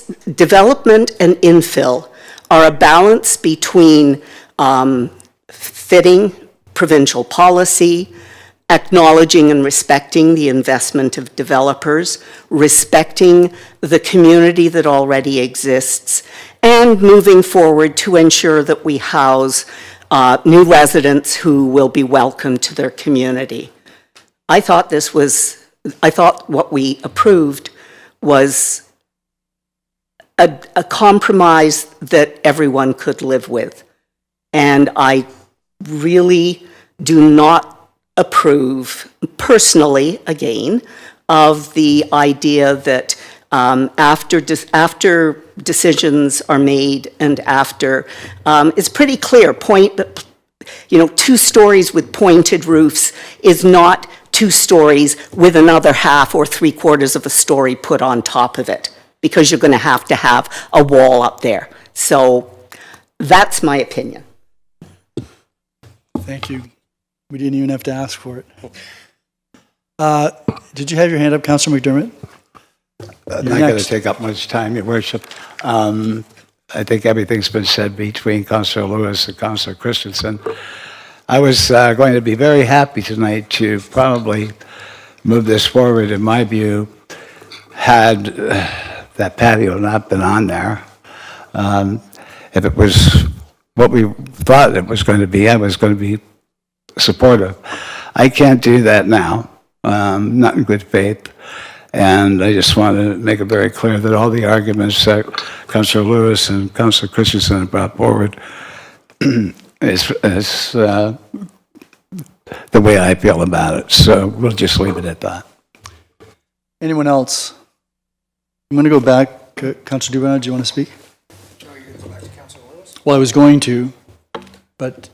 I was going to... Thank you, Your Worship. I was I offered this up here, to try and maybe make them, but I completely understand where they're coming from, and like I said, I worked very hard as the chair of planning at the time with Ms. Dilwaria, like beyond what we normally do in these situations to find a compromise, and it almost felt like one of those situations.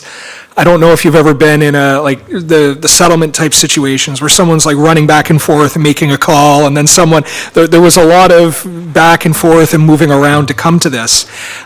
So part of me, wants to see it move forward. The other part of me sees this exactly like Councillor Christensen said, because I remember we were looked at peaked roofs. We knew they were going to be slab on grade. Like we got details about how this was going to be designed. So if if council is of the opinion, and it's opinion I share, that we want to put this condition in, I will fully support that. I'm just concerned where it may take it, but I think it's something we should defend if that's what it was. And I won't leave up too much of that, and I think I know what Councillor Lewis wants to move, and I'll be supporting it. Good. Councillor Flagg. Thank you, Your Worship.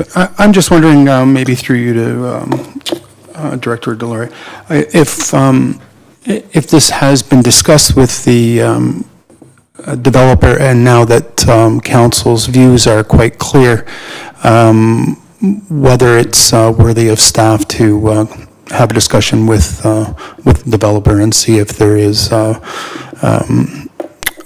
resolution that can be reached that everyone can live with, rather than completely tying everyone's hands and maybe postponing this or deferring this for a month to allow that to occur. So I did raise that with Ms. Dilwaria earlier. Unfortunately, although the report says there's a 180-day approval period, it's actually 120 days. That 120 days runs out April the 4th, which means that we don't have another council meeting between now and then.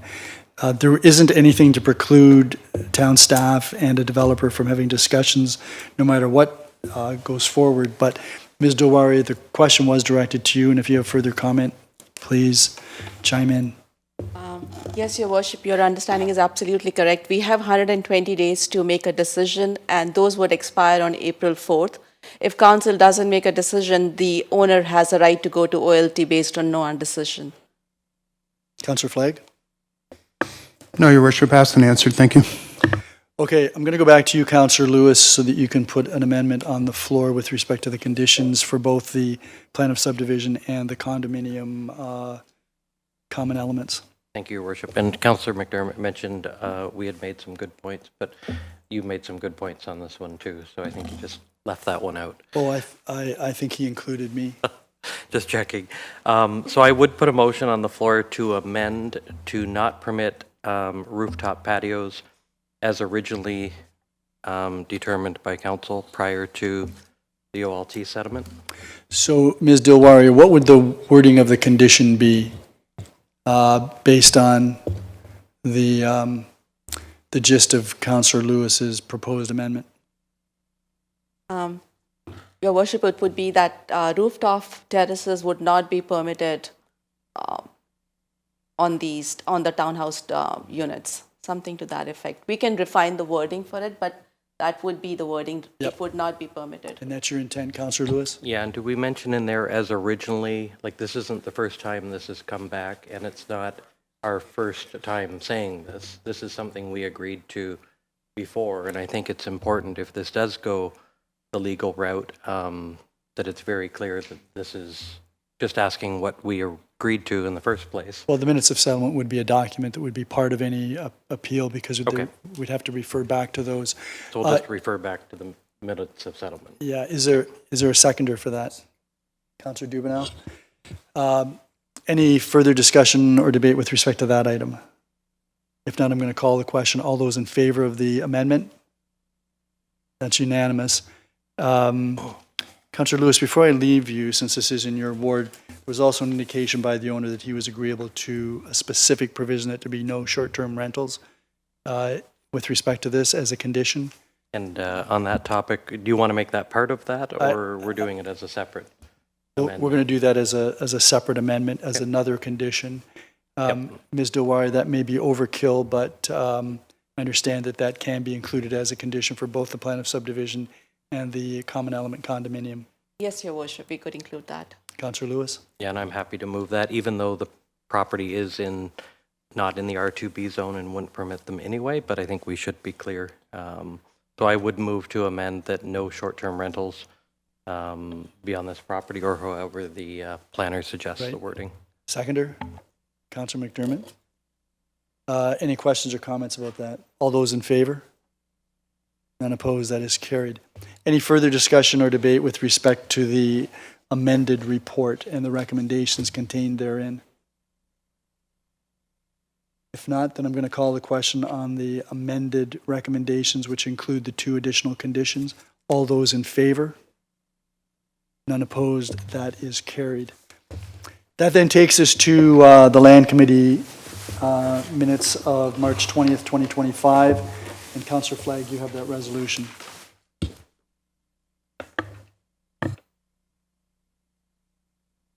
CAO 04. Thank you, Your Worship. Moved by myself and seconded by Councillor Dubanow that Council receives the March 20th, 2025 Land Committee minutes attaches Appendix 1, and further that Council authorizes the entry into new license agreement with the Crystal Beach Business Improvement Area Board of Management, CBBIA, for the purposes of a farmers market with an automatic renewal clause for the use of Erie parking lot The Grove, and further that Council authorizes the entry into a license agreement for the 2025 pilot project between the Town of Fort Erie, the Crystal Beach Business Improvement Area Board of Management, CBBIA, and Jam Sport for the use of the Grove for the construction of an operation of volleyball court, subject to the provision of a certificate of insurance in the amount of $2 million, naming the corporation of the Town of Fort Erie, the Crystal Beach Hill Cottagers Organization, and the CBBIA as additional insured, with the further conditions that no evening games take place and no alcohol be permitted on site. Any questions or comments? Councillor Flagg. Thank you, Worship. I'm just wondering what type of construction of a court we're talking about. Are we talking about a sand court? Question. Well, if you know, is it just a sand court? So there's no permanent installations? Yeah. Okay. No further questions. Thank you. Anyone else? If not, then I'll call the question. All those in favor of the recommendations? None opposed, that is carried. That then takes us to new business and inquiries. And the first item is the selection of chairs and vice chairs. Councillor Noyes is not available. Is there any willingness to further defer this until perhaps the committee meeting in June, which would be, what did we establish, June the 9th? Councillor Dubanow, you're shaking your head? Yeah, I'm willing to move that, Your Worship. Okay, is there a seconder for that? Sorry. And you would prefer a regular council meeting for this? Okay, so it'd be June or May, end of May or June? Okay, June the 24th, you're agreeable with that? And Councillor McDermott, you're seconding that? Okay. It's a motion to defer. It's not debatable. All those in favor? That is carried. That then takes us to the next item.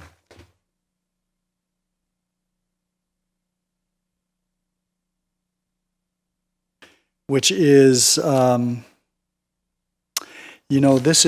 is a wonderful item, and I know that there are lots of people sitting here, I'm sure, that are interested in this, and I have, as a mover for this resolution, Councillor Flagg. Very happy to do that, Your Worship, and to those individuals here, thank you for your patience for the last hour and a half. Moved by myself and seconded by Councillor Dubanow that Council receives the memorandum regarding the financial donation from the Fort Erie Underwater Recovery Unit, and would like to thank the Fort Erie Underwater Recovery Unit for their donation of $20,000 for the Sugar Bowl Pavilion Bandshell Project, SUGP 23, and is grateful for their generous donation. Thank you very much. Did you want to speak to that? You don't have to. His word. Councillor McDermott. Thank you very much. Yes, I'd like to concur to the Underwater Recovery Unit. This donation, it is going to make a heck of a difference down at Sugar Bowl Park. These pavilions are great for community events and for the parents to relax while their kids are getting splashed on as well. It's not often that we get groups coming forward like this, so to say that it's not appreciated would be an understatement, because anything that we can do in our community like you're doing here is a special occasion. It doesn't happen every day, and you should all be proud of yourself for your efforts.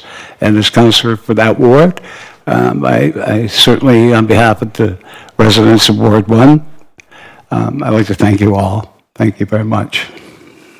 Thank you. Councillor Christensen. I'd just like to add, because we have the good fortune in the West End of having a small pavilion in the Ridgeway Village Square and a pavilion in the Crystal Beach Waterfront Park. I'm speaking for you. And they are vital parts of both of our parts of the Fort Erie, greater Fort Erie community.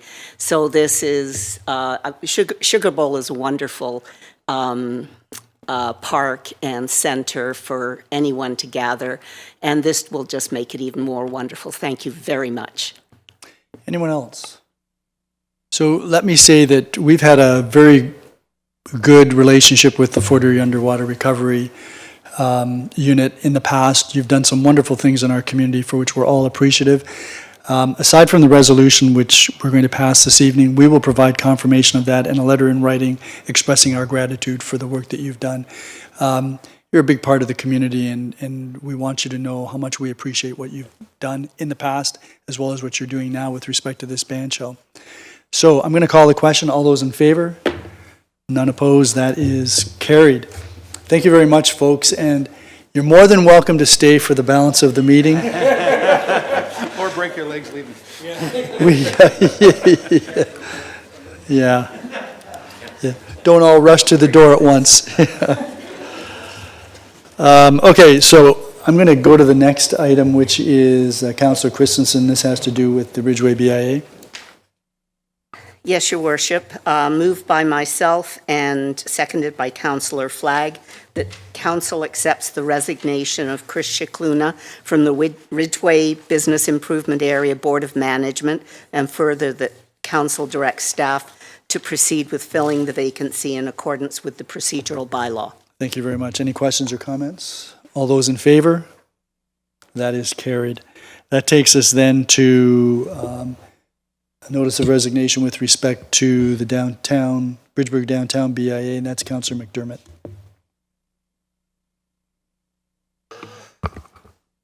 Thank you, Your Worship. Moved by myself, seconded by Councillor Dubanow, that Council accepts the resignation of Stacey Van Kragelen for the Bridgeburg Station Downtown Business Improvement Area Board of Management, and further that council directs staff to proceed with the filling filling the vacancy in accordance with the procedural bylaw. Any questions or comments? All those in favor? None opposed? Councillor McDermott, did you vote in favor? Did you vote in favor? Okay, that's unanimous. Councillor Christensen, you have the next resolution which relates to the Senior Citizens Advisory Committee. Thank you, Your Worship. Moved by myself, seconded by Councillor Flagg, that Council accepts the resignation of Michelle Bears from the Senior Citizens Advisory Committee, and further that Council directs staff to proceed with filling the vacancy in accordance with the procedural bylaw. Any questions or comments? All those in favor? None opposed? That is carried. That takes us then to National Volunteer Week, and Councillor Flagg, you have that resolution. I do, Your Worship. Moved by myself and seconded by Councillor Dubanow that whereas 24 million Canadians volunteer their time through formal or informal activities, contributing nearly 5 billion volunteer hours annually, and whereas volunteers in the town of Fort Erie mentor children, support those experiencing isolation, enhance and protect our public spaces, and contribute to fundraising efforts for local charitable organizations, and whereas the dedication and generosity of volunteers strengthen our community by supporting families, friends, neighbors, and residents in need, and whereas the town of Fort Erie volunteers include individuals, families, workers, retirees, and community members of all ages and backgrounds, and whereas the collective contributions of volunteers makes the town of Fort Erie a more vibrant and welcoming place to live, now therefore be it resolved that council proclaims April 27th to May 3rd, 2025 as National Volunteer Week in the town of Fort Erie, and expresses our sincere appreciation and gratitude to all volunteers for their invaluable contributions to our community. Any questions or comments? We are, in fact, very fortunate to have so many individuals that volunteer so much time on so many committees and so many organizations in our community, and so I'm glad that we can deal with this resolution. Pardon? We had some very good ones here this evening. All those in favor of the resolution? None opposed? That is carried. Are there any other items of new business? Councillor Dubanow. Yes, Your Worship, on the topic of Ward 2 servicing, and for anyone watching at home, you'll note I did have a notice of motion, but has been withdrawn because we did get a report from staff during our last committee meeting. I'm just wondering, and perhaps planning staff can help clarify, holding provisions, regardless of which properties they're on, does that preclude any work or development on the property at all? Or are there certain works that can be approved by the municipality to proceed, knowing that we're about to reach like a common conclusion? Like say, and just throwing this out there, if we know that, for example, we may have sewer capacity at the end of 2025, is there anything precluding under a holding provision for works to be done, knowing that the works that need to be done on the property would complete at relatively the same time that we would expect our side to be completed? And I'm just wondering if maybe staff might have a comment on that. So something similar to pre-approving site works. Exactly, exactly. But just with the holding provision being there, does that lock them in, or is there a way that they can do something like that with municipal approval? Ms. Dilwaria, is that you or is that Mr. Frost? Or is that both of you? Through your worship, maybe I'll start with my answer, and if Ms. Dilwaria wants to add to that, she's more than welcome to. When it comes to the servicing, I know we brought the report IS 08-2025 to CNC on March 17th, talking about all of the sanitary system capacity constraints we have in the Catherine Street sanitary pump station area. And with that, we assign capacity to each development at the time they apply for the servicing permit, which is at the building permit stage. So if we were to release any holds, the development could go forward. However, when the time comes to actually give the permit, if we don't have capacity, we would at that point be denying connection to our system.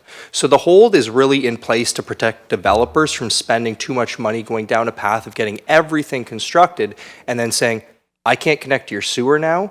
So there is always that risk. With our upcoming works, we have not quantified the amount of capacity we can gain at this point because we quite frankly don't know what we're going to gain until we do the before and after studies to identify what capacity we have regained in the system.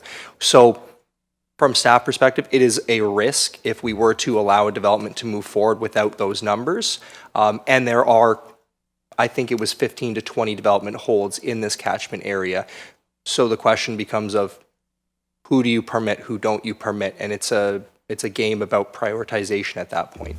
I think the question had to do with, even though it may be at the owner's risk, are there things that could be done on the site, even if there's a hold on the property? But the hold relates to the zoning, does it not? Yes, Your Worship, you're absolutely right. The holding is related to zoning, and if there is a holding provision, they will not be able to proceed with any development. And as far as the pre-servicing is concerned, sometimes we would allow that in subdivision, but with holding provision in place, pre-servicing is not. And when the holding provision is specially related to servicing issue, that's not an option. Councillor Dubanow. Okay, and I appreciate that, and I hope staff also appreciate that. I'm trying to find a way to make these work because it's not just one individual, that this is affecting multiple individuals who are reaching out to me, and I completely understand where they're coming from because this is the can has been kind of kicked down the road a little bit on this, but I appreciate the work staff are doing now. So if my further question to this is, we've assigned capacity and we have an idea of where we are. Are we also looking at what has been eliminated from that catchment area? I can think of several commercial buildings that are either no longer occupied or even have zoning orders on them that they require demolition due to the state of the property. Is there anything with respect to that? I mean, there used to be the Italo-Canadian Club there. That's no longer operating. There was the Benjamin Ballin Center on the corner, which is not in any condition to be occupied at this time. There's a number of commercial, even there's been hotels that have been removed and other things. So has this been taken into account as well when we're looking at the potential for surcharge? Or are we only looking at what's on top of what was there? Or is it dynamic? Are we removing, adding, removing to figure out our estimate? Or are we just piling on top? Mr. Frost. Through your worship, when we look at existing services for some of these developments the existing developments that may not be operating today, they still have a service connection to our wastewater system, and they still have capacity that's been assigned to that property.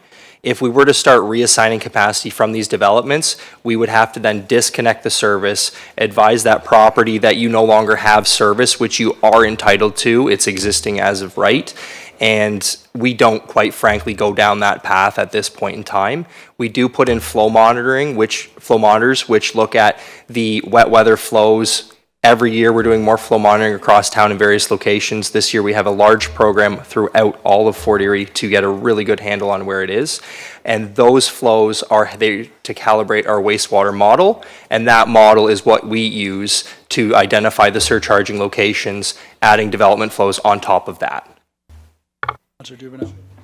So if a property owner owned a property that already had a sewer connection with a facility that is no longer operational, why would they have a holding provision on it today? Through your worship.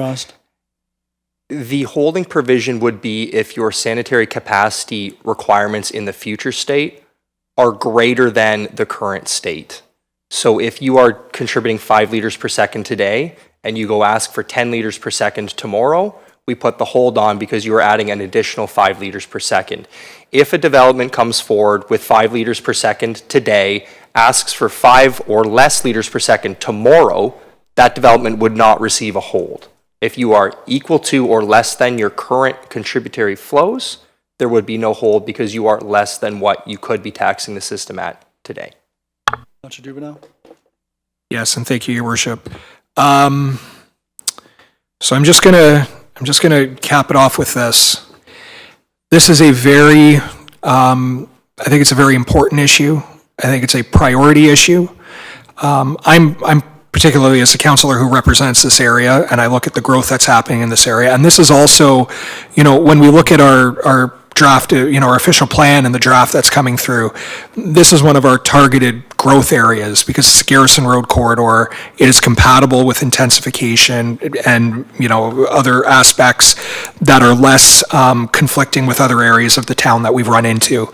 I cannot stress enough that we need to get an answer here. And I'm appreciative of where staff are coming from. But I also know that there are some other development projects that, are kind of in limbo in the area that may have significant impacts on sanitary servicing. I'm just saying the same thing that I've said before. This needs to be done. It is affecting property owners. It is affecting their ability to hold the mortgages on the properties. They're paying interest on it with no return. That in turn drives up the price of the housing because they have to recap their investment. So the longer we kick down the can on this means that we're getting into higher end homes to recover the cost, which in this market and the reality that we're living in, I don't think anyone wants to see more $1 million homes. I think we're all kind of, looking for something a little more reasonable that can kind of, accommodate, families and others of that, or seniors, what have you. So I'm concerned because I know carrying costs are getting high and they have to be recovered. No one gets into a business to lose money. And one way or another, that's money is going to be taken from, and it's going to be from, the increased cost of the property. So again, I can't stress this enough. For the sake of everything from the potential growth corridor in our community to the viability of, not necessarily affordable, but more attainable housing and lower costs, I just cannot stress enough how important this is to get those levels because this is going to become a major crunch point, especially with the current property owners and the ones who hold it there. We got to figure something out. Thank you, Your Worship. Councillor Dubanow, as you're aware, we have a number of projects trying to deal with capacity. Some as basic as relining of existing lines, manhole covers as well. But I'm going to ask the CAO to comment on this because this has been a top issue for him and his staff. Thank you through the chair to Councillor Dubanow. I couldn't concur more with your comments, Councillor Dubanow. We have been working long and hard on this, particularly very recently, with the official plan and some of the strategic growth areas, echoing some of the comments that have already been said, but that is going to require us to look at master servicing planning, which is happening right now, to look at what our capacity needs are currently and also those future needs, and building into our 10-year capital plan, the development charge projects, and our capital schedule going forward, projects that will increase the capacity in the system, reduce the bottlenecks that are in the system, and help to service that area without surcharging that's happening in the current system. And that is a priority. And some of the projects that we have in the short term for reducing infiltration and inflow, and also some of the manhole lining and the flow monitoring are going to give us better data around our lived experience in that system. They also may provide us with some early opportunity to start picking up capacity in the system that can be assigned out. Once we know that, and we know that with more certainty, that'll be the opportunity for us to look at a process for starting to release some of the hold provisions. But your comments are absolutely spot on. We are working on this as a top priority. This is part of a much broader work coordinated between our planning department, our infrastructure services, lots of engineering work going on as we speak to get on top of this. And just want to reaffirm that this is a top priority for myself and our staff to deliver on this for council.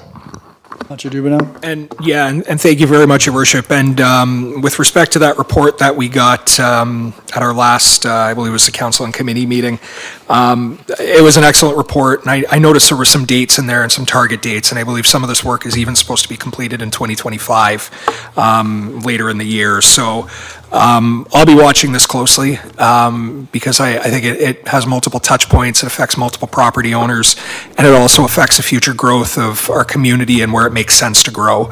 So, Mr. McQueen, I hope we can continue to have dialogue on this.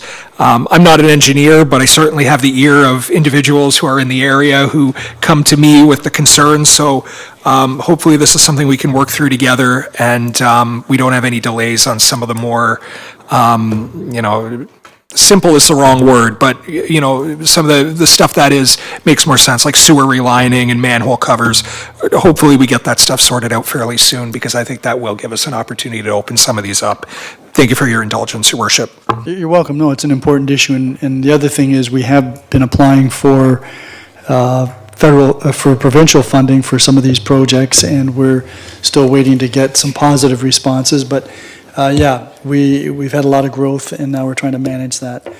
Any other items of new business or any other inquiries? If not, then Councillor Dubanow, you have a resolution for us to go into closed session. I do, Your Worship. Moved by myself and seconded by Councillor Flagg. That council does now go into closed session at 7:58 p.m. to consider the following: 14.1 closed session minutes from February 24th, 2025. 14.2 Community Healthcare Services Committee appointment pursuant to Section 239(2)B of the Municipal Act 2001. Personal matters about an identifiable individual, including municipal or local board employees. 14.3, 4 and 6 Hagee Avenue, OLT hearing pursuant to Section 239E of the Municipal Act 2001, litigation or potential litigation, including matters before administrative tribunals affecting the municipality or local board. And finally, 14.4, PBBS 27-2025 OLT appeal, Crystal Beach Secondary Plan, Crystal Beach Tennis and Yacht Club, 1-25 Nantucket Road, pursuant to Section 239E of the Municipal Act 2001, litigation or potential litigation, including matters before administrative tribunals affecting the municipality or local board. Thank you. Before I call for the vote, Madam Clerk, there had been on the agenda a reference to Fort Erie Public Library Board appointment, but as I understand it, that was inadvertently placed on the agenda. That is correct. Okay, so I'll call the question for us to go into closed session. All those in favor? None opposed, that is carried.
Okay, so we're back in open session, and Councillor Lewis, you have the resolution for us to rise and reconvene from closed session. Thank you, Your Worship. Moved by myself and seconded by Councillor Christensen that council does now rise and reconvene from closed session at 8:32 p.m. with report 14.1 that council approves the closed session minutes of February 24th, 2025, and 14.2 that council appoints Josh Upper, Niagara Health Representative, and Antoinetta Kulik, Niagara Health Alternative Representative to the Community Healthcare Services Committee for the term ending November the 14th, 2026, or until their successor is appointed. And 14.3, that council authorize staff to proceed as directed in closed session. And 14.4, that council approves the recommendations in report PBBS 272025 and authorizes staff to proceed as directed in closed session. Any questions or comments? All those in favor of the recommendations? None opposed? That is carried. That then takes us to motions, and Councillor McDermott, you have the first motion to be dealt with. Thank you, Your Worship. Moved by myself, seconded by Councillor Dubanow. Whereas the town of Port Erie experienced a significant accumulation of snow over several storm events in the winter of 2024-25, and whereas the winter maintenance plan provides a minimum standard for winter control and is reviewed and updated annually to reflect council-approved levels of service response, and whereas the storm events in winter 2025 occurred following the approval of the winter maintenance plan and have provided some lived experience on the impact of severe weather and the operations of the town resources and contracted services. Now therefore, be it resolved that the Director of Infrastructure be requested to review the winter maintenance plan based on feedback and experience during 2024-2025 winter season, and further that the Director of Infrastructure provides recommendations to Council on possible proposed changes in the plan, including specific changes in the levels of service to address snow accumulation on Jarvis Street's downtown sidewalks and in other downtown areas to further improve access and accessibility to business. Did you want to make any comments, Councillor McDermott? Well, it's probably going a little further than I wanted to go. However, I think it's very clear that this past winter, our sidewalks have been not in the best of shape. I don't believe we've had any claims up to this point, but we have had people slipping and falling on numerous occasions during the winter. And so I'm just looking to see that we're paying attention to both the sidewalks and the areas where the new parking is, because what happens is snow accumulates and it just accumulates. So there has to be some outlet where we're picking up some of this big snow and clearing the areas where the crosswalks are for sure.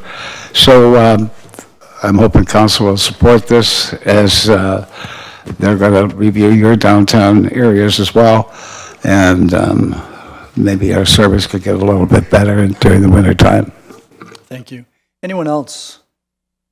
Mr. Frost, on the basis of the wording of the motion, presuming that it passes, this will involve a full review of the winter maintenance plan.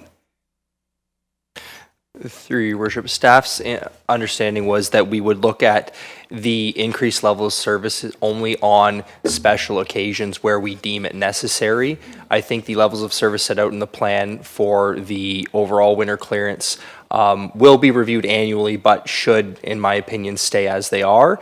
And we will develop kind of an amendment or an appendix to this for these special circumstances that would be employed at the discretion of the director or at the decision of council. So two parts to that. The first is that this is going to involve the whole plan. So all the streets and all the sidewalks will be part of the review. The annual review will always look at how did we do in the prior year and have that kind of continuous improvement perspective. With this motion, I see it as defining a separate level of service that's higher than standard for these increased. Right. For the entire plan? For the downtown areas, the BIAs as specified here. Okay, because, well, it says recommendations for possible proposed changes to the plan, including the downtown areas. So I'm just trying to get at this. You're going to be looking at the plan, including the downtown areas. Per my recommendation, it would be to maintain the existing levels of service across town, but have at discretion of the director the opportunity to increase those levels of service for the downtown areas only. Let me go to the CAO. This resolution does say a review of the winter maintenance plan, and then it does talk about recommendations to council on possible proposed changes to the plan. So we're talking about the plan, which also includes the downtown areas. Is that correct? So that is correct. So the plan is a minimum maintenance standard plan for winter maintenance. And so I think what Mr. Frost is alluding to is that we would continue to have a minimum maintenance standard plan in the plan. But there are a number of areas through the lived experience, I guess, as Councillor McDermott's referred to it, this year that were pain points for the town, for councillors, for residents and businesses.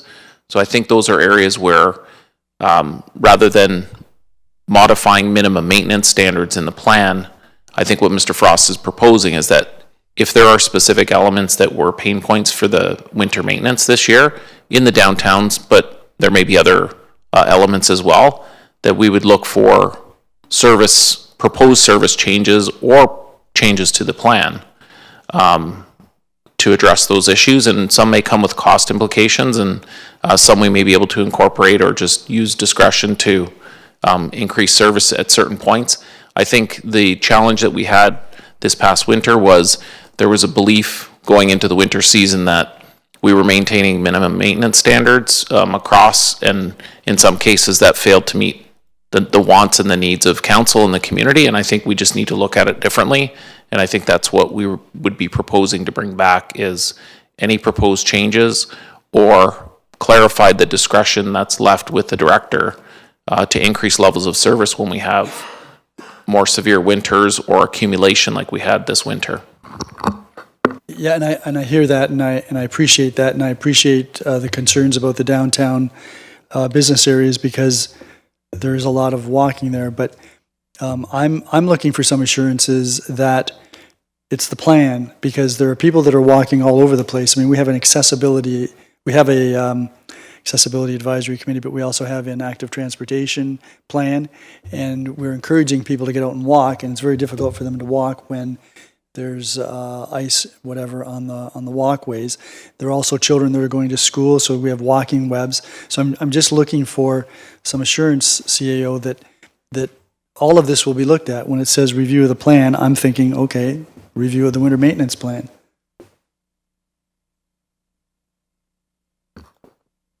So I think we'll take those comments back. I think we're both trying to get to the same end goal. I think the objectives are understood. It's just a matter of how much review of the plan versus minimum maintenance standards. I think it may just be semantics, but we will take a look at it. And our commitment is to look at what the pain points are, and they were been, clearly communicated to us throughout, some of the more severe weather this year. So our objective is to address those and bring something back to council.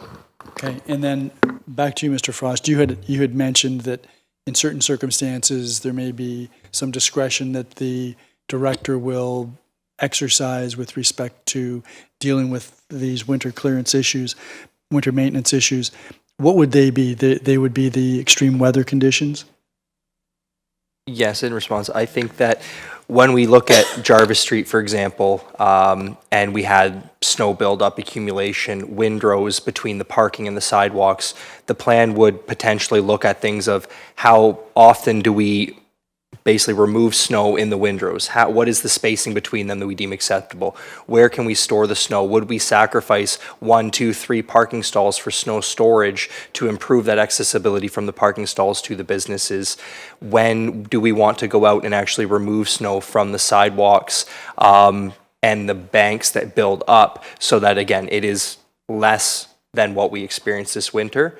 And developing when would we go out and do that. Minimum maintenance standards have their time, but maybe there are situations where we say, we need to get out there now before we've triggered that and initiate this higher level of service. Yeah. So it would be the ability to deploy the forces, if you may, in those situations. Right. And we would spell out what that is, what that level of service looks like in terms of timing as well. Thank you. Councillor Lewis? Thank you, Your Worship, and thank you, Councillor McDermott, for bringing this forward. I just want to make sure in the last paragraph that I'm understanding this correctly. We mentioned Jarvis Street specifically. We talk about other downtown areas, but when we're talking about that, are we talking about the other BIAs, mainly Ridgeway and Crystal Beach? And I just want to caveat that if we're talking Crystal Beach, I don't expect every corner of every sidewalk to be the snow removed, but I do think there are pockets of areas where there's clusters of businesses where I think we can do something. But is that the intent, that the other downtown areas is in addition to Jarvis Street? So we're looking at the plan, as the mayor said, but we're looking at the plan as it relates to Ridgeway, Crystal Beach, Jarvis Street, the downtown cores in those areas. I believe that's Councillor McDermott's intention. And that's clear to you, Mr. Frost? Okay. Perfect, thank you. Any other questions or comments? All those in favor of the resolution? That is carried. Councillor Lewis, you have the next resolution. Thank you, Your Worship. Moved by myself and seconded by Councillor McDermott. Whereas many businesses are still recovering from the economic impact of COVID-19 pandemic and the current economic climate, and whereas all businesses in the, my screen just moved. Whereas all businesses in the business improvement area, BIAs, rely on many customers and patrons who drive to their locations to support local commerce, and whereas many other food and beverage retail locations, including big box stores, offer free parking, making them considerably more attractive to consumers who are faced with paid parking, and whereas the town of Fort Erie has 3 BIAs, Bridgeburg, Crystal Beach, Ridgeway, each containing at least 1 municipal parking lot. Now therefore be it resolved that the municipal parking lots within the town of Fort Erie's 3 BIAs remain free of charge, and the municipal parking lots do not allow trailers, boats, RVs, campers, or buses to park in these lots, and further that staff prepare a report or memo outlining additional options for council's consideration related to the parking in municipal lots in the town of Fort Erie, including parking permits for residents without access to parking spots. And if I may Yes, please continue, do. Your Worship, and I'll be brief because I think the motion speaks to the intent. I think we've got a couple of lots, mainly the one in Crystal Beach, that is seeing its revitalization or redo. There was a bit of a runaway train that ran out of the station talking about the BIAs having paid parking, and the next I was hearing meters down Erie Road, and I know for a fact that wasn't the intent that staff or we were going, but I wanted to bring this motion forward so that that was made very clear. I think certainly from the feedback I've received from the business areas as well as residents in the Crystal Beach lot, we do have to make sure that it's not being used as a personal lot. I think there might be some opportunity to look at ways for overnight parking, because the way I understand it right now, there is no overnight parking in any municipal lots in Fort Erie, which I don't think is reasonable and probably a lost revenue opportunity for us.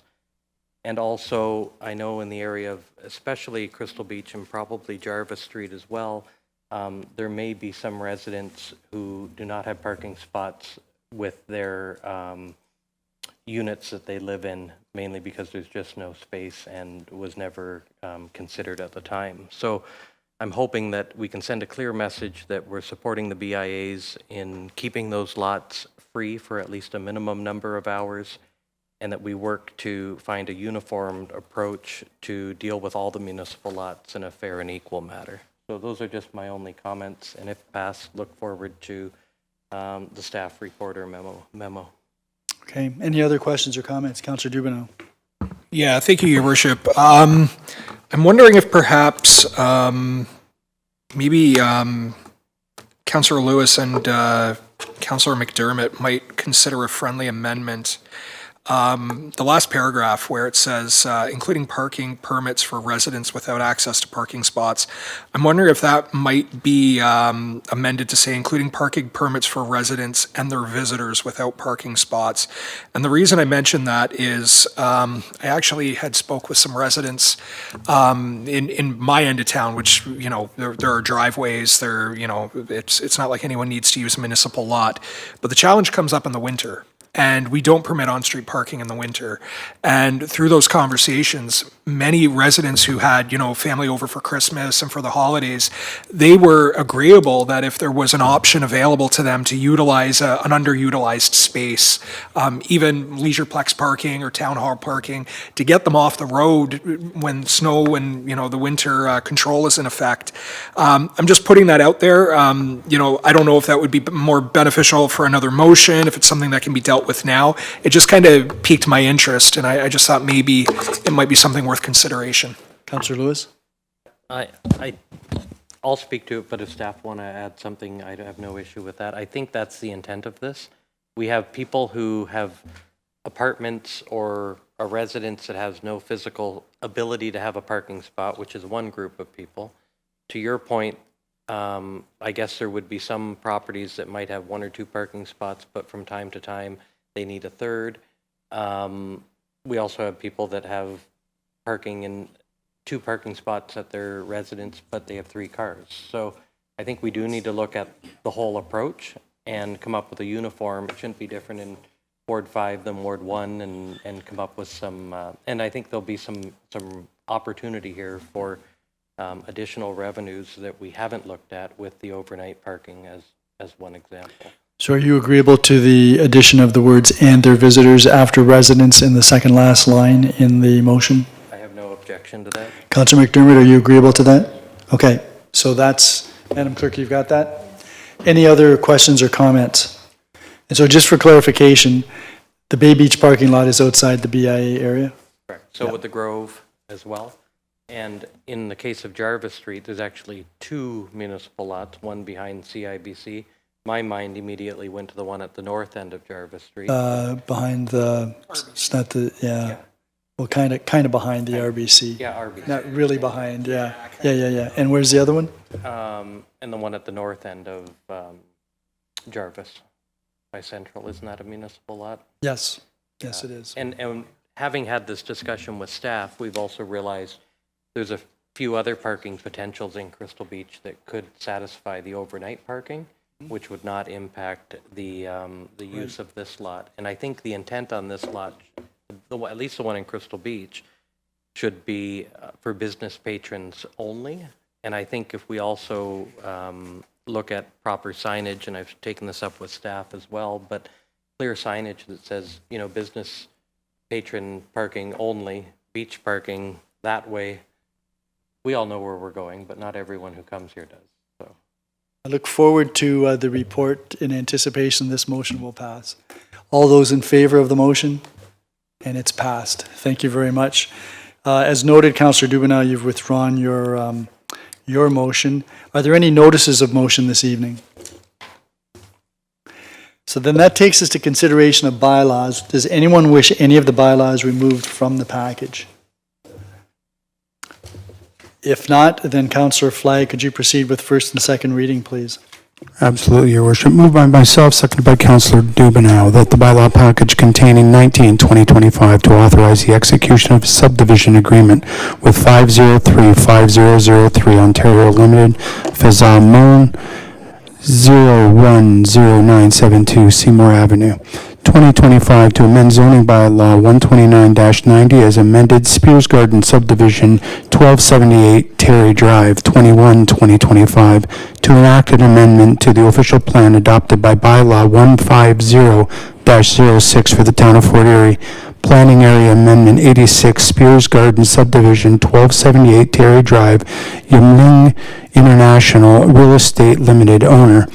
22-2025 to amend zoning bylaw 12990 as amended, Crescent Acres subdivision 0-10747 Craft Road, 23-2025 to authorize the execution of a subdivision agreement with 5035003 Ontario Limit, Fazamon 0-10972 Seymour Avenue, 24-2025 to assume the primary services within Plan 59M 516 Allison Woods Phase 1, 2835033 Ontario Inc. Mitchell Williams, 25-2025 to assume secondary services within a Plan 59M 570 Peace Bridge Village Subdivision Phase 1 Ashton Homes Western Limited Aldo Fursillo, 26-2025 to designate 241 Ridge Road North as being of cultural heritage value or interest.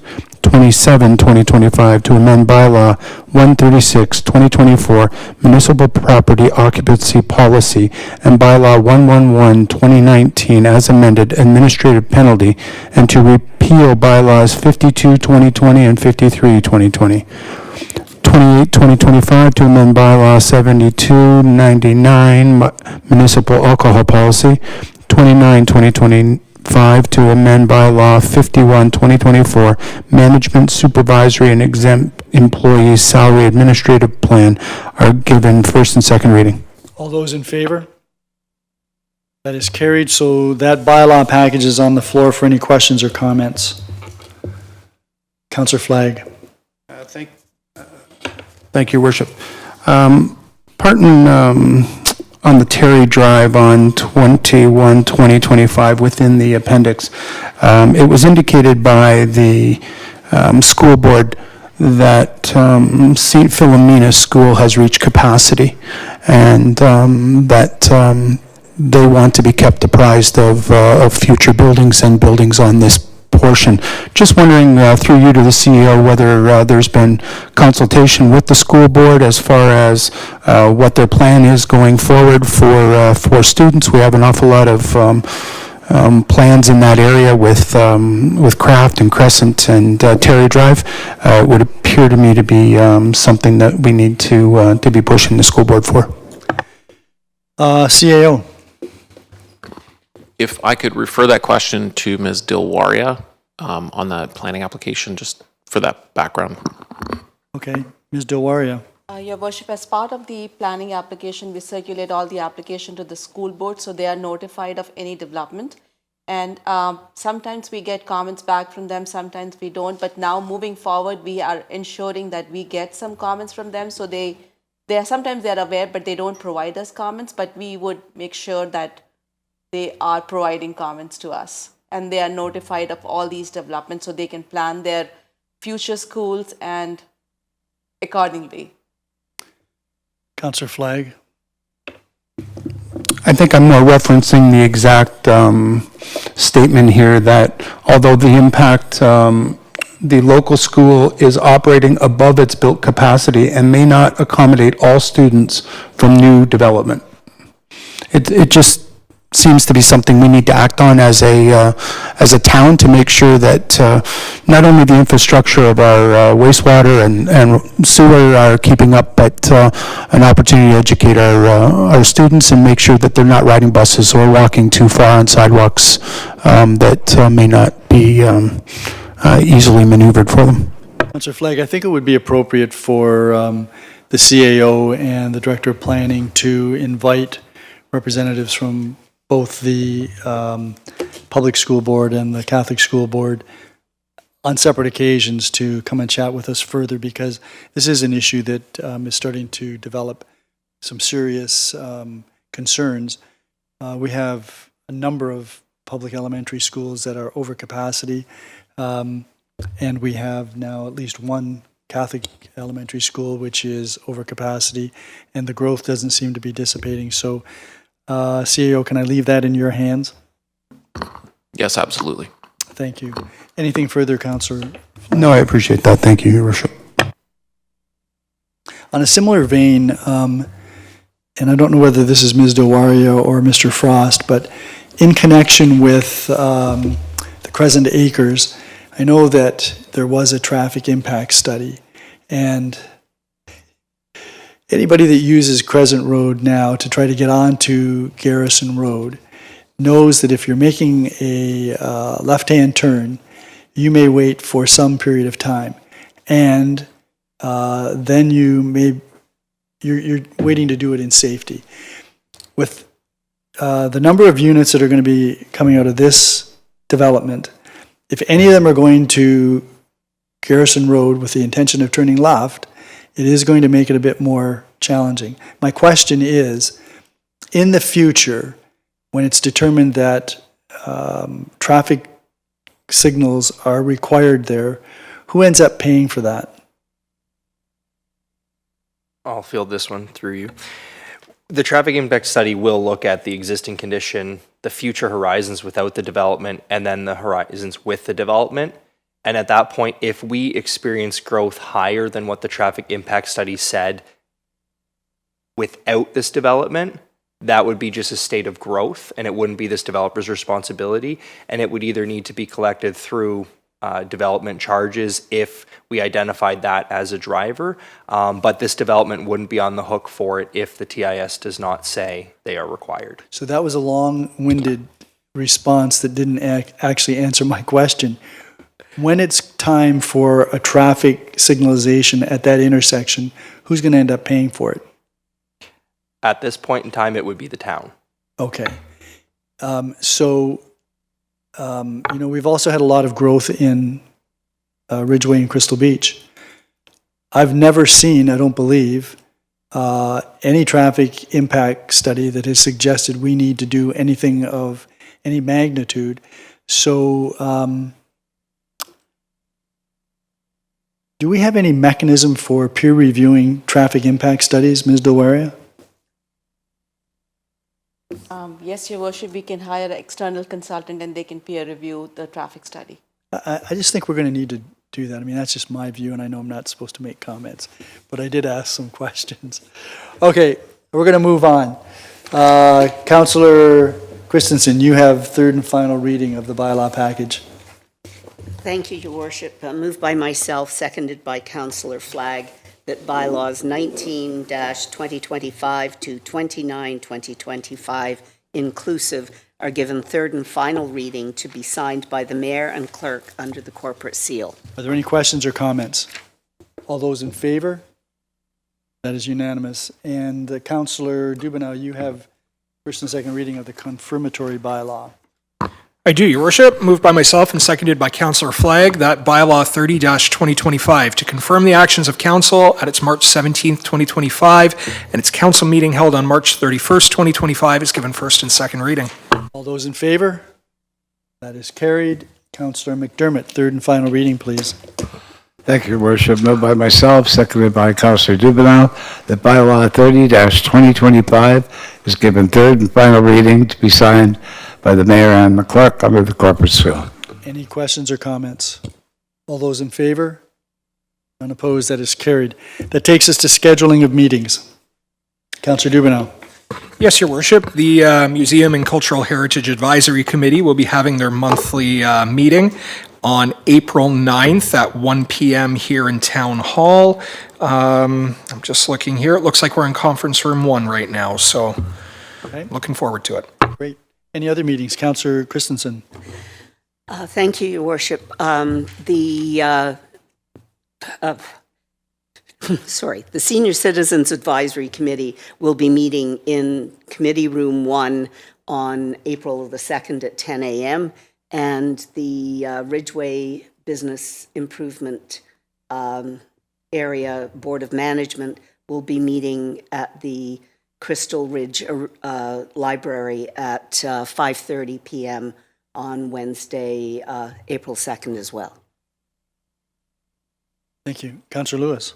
Thank you, Your Worship. The Crystal Beach Business Improvement Area Board of Management will be meeting on Wednesday, April the 9th at 6 p.m. at the Crystal Ridge Center.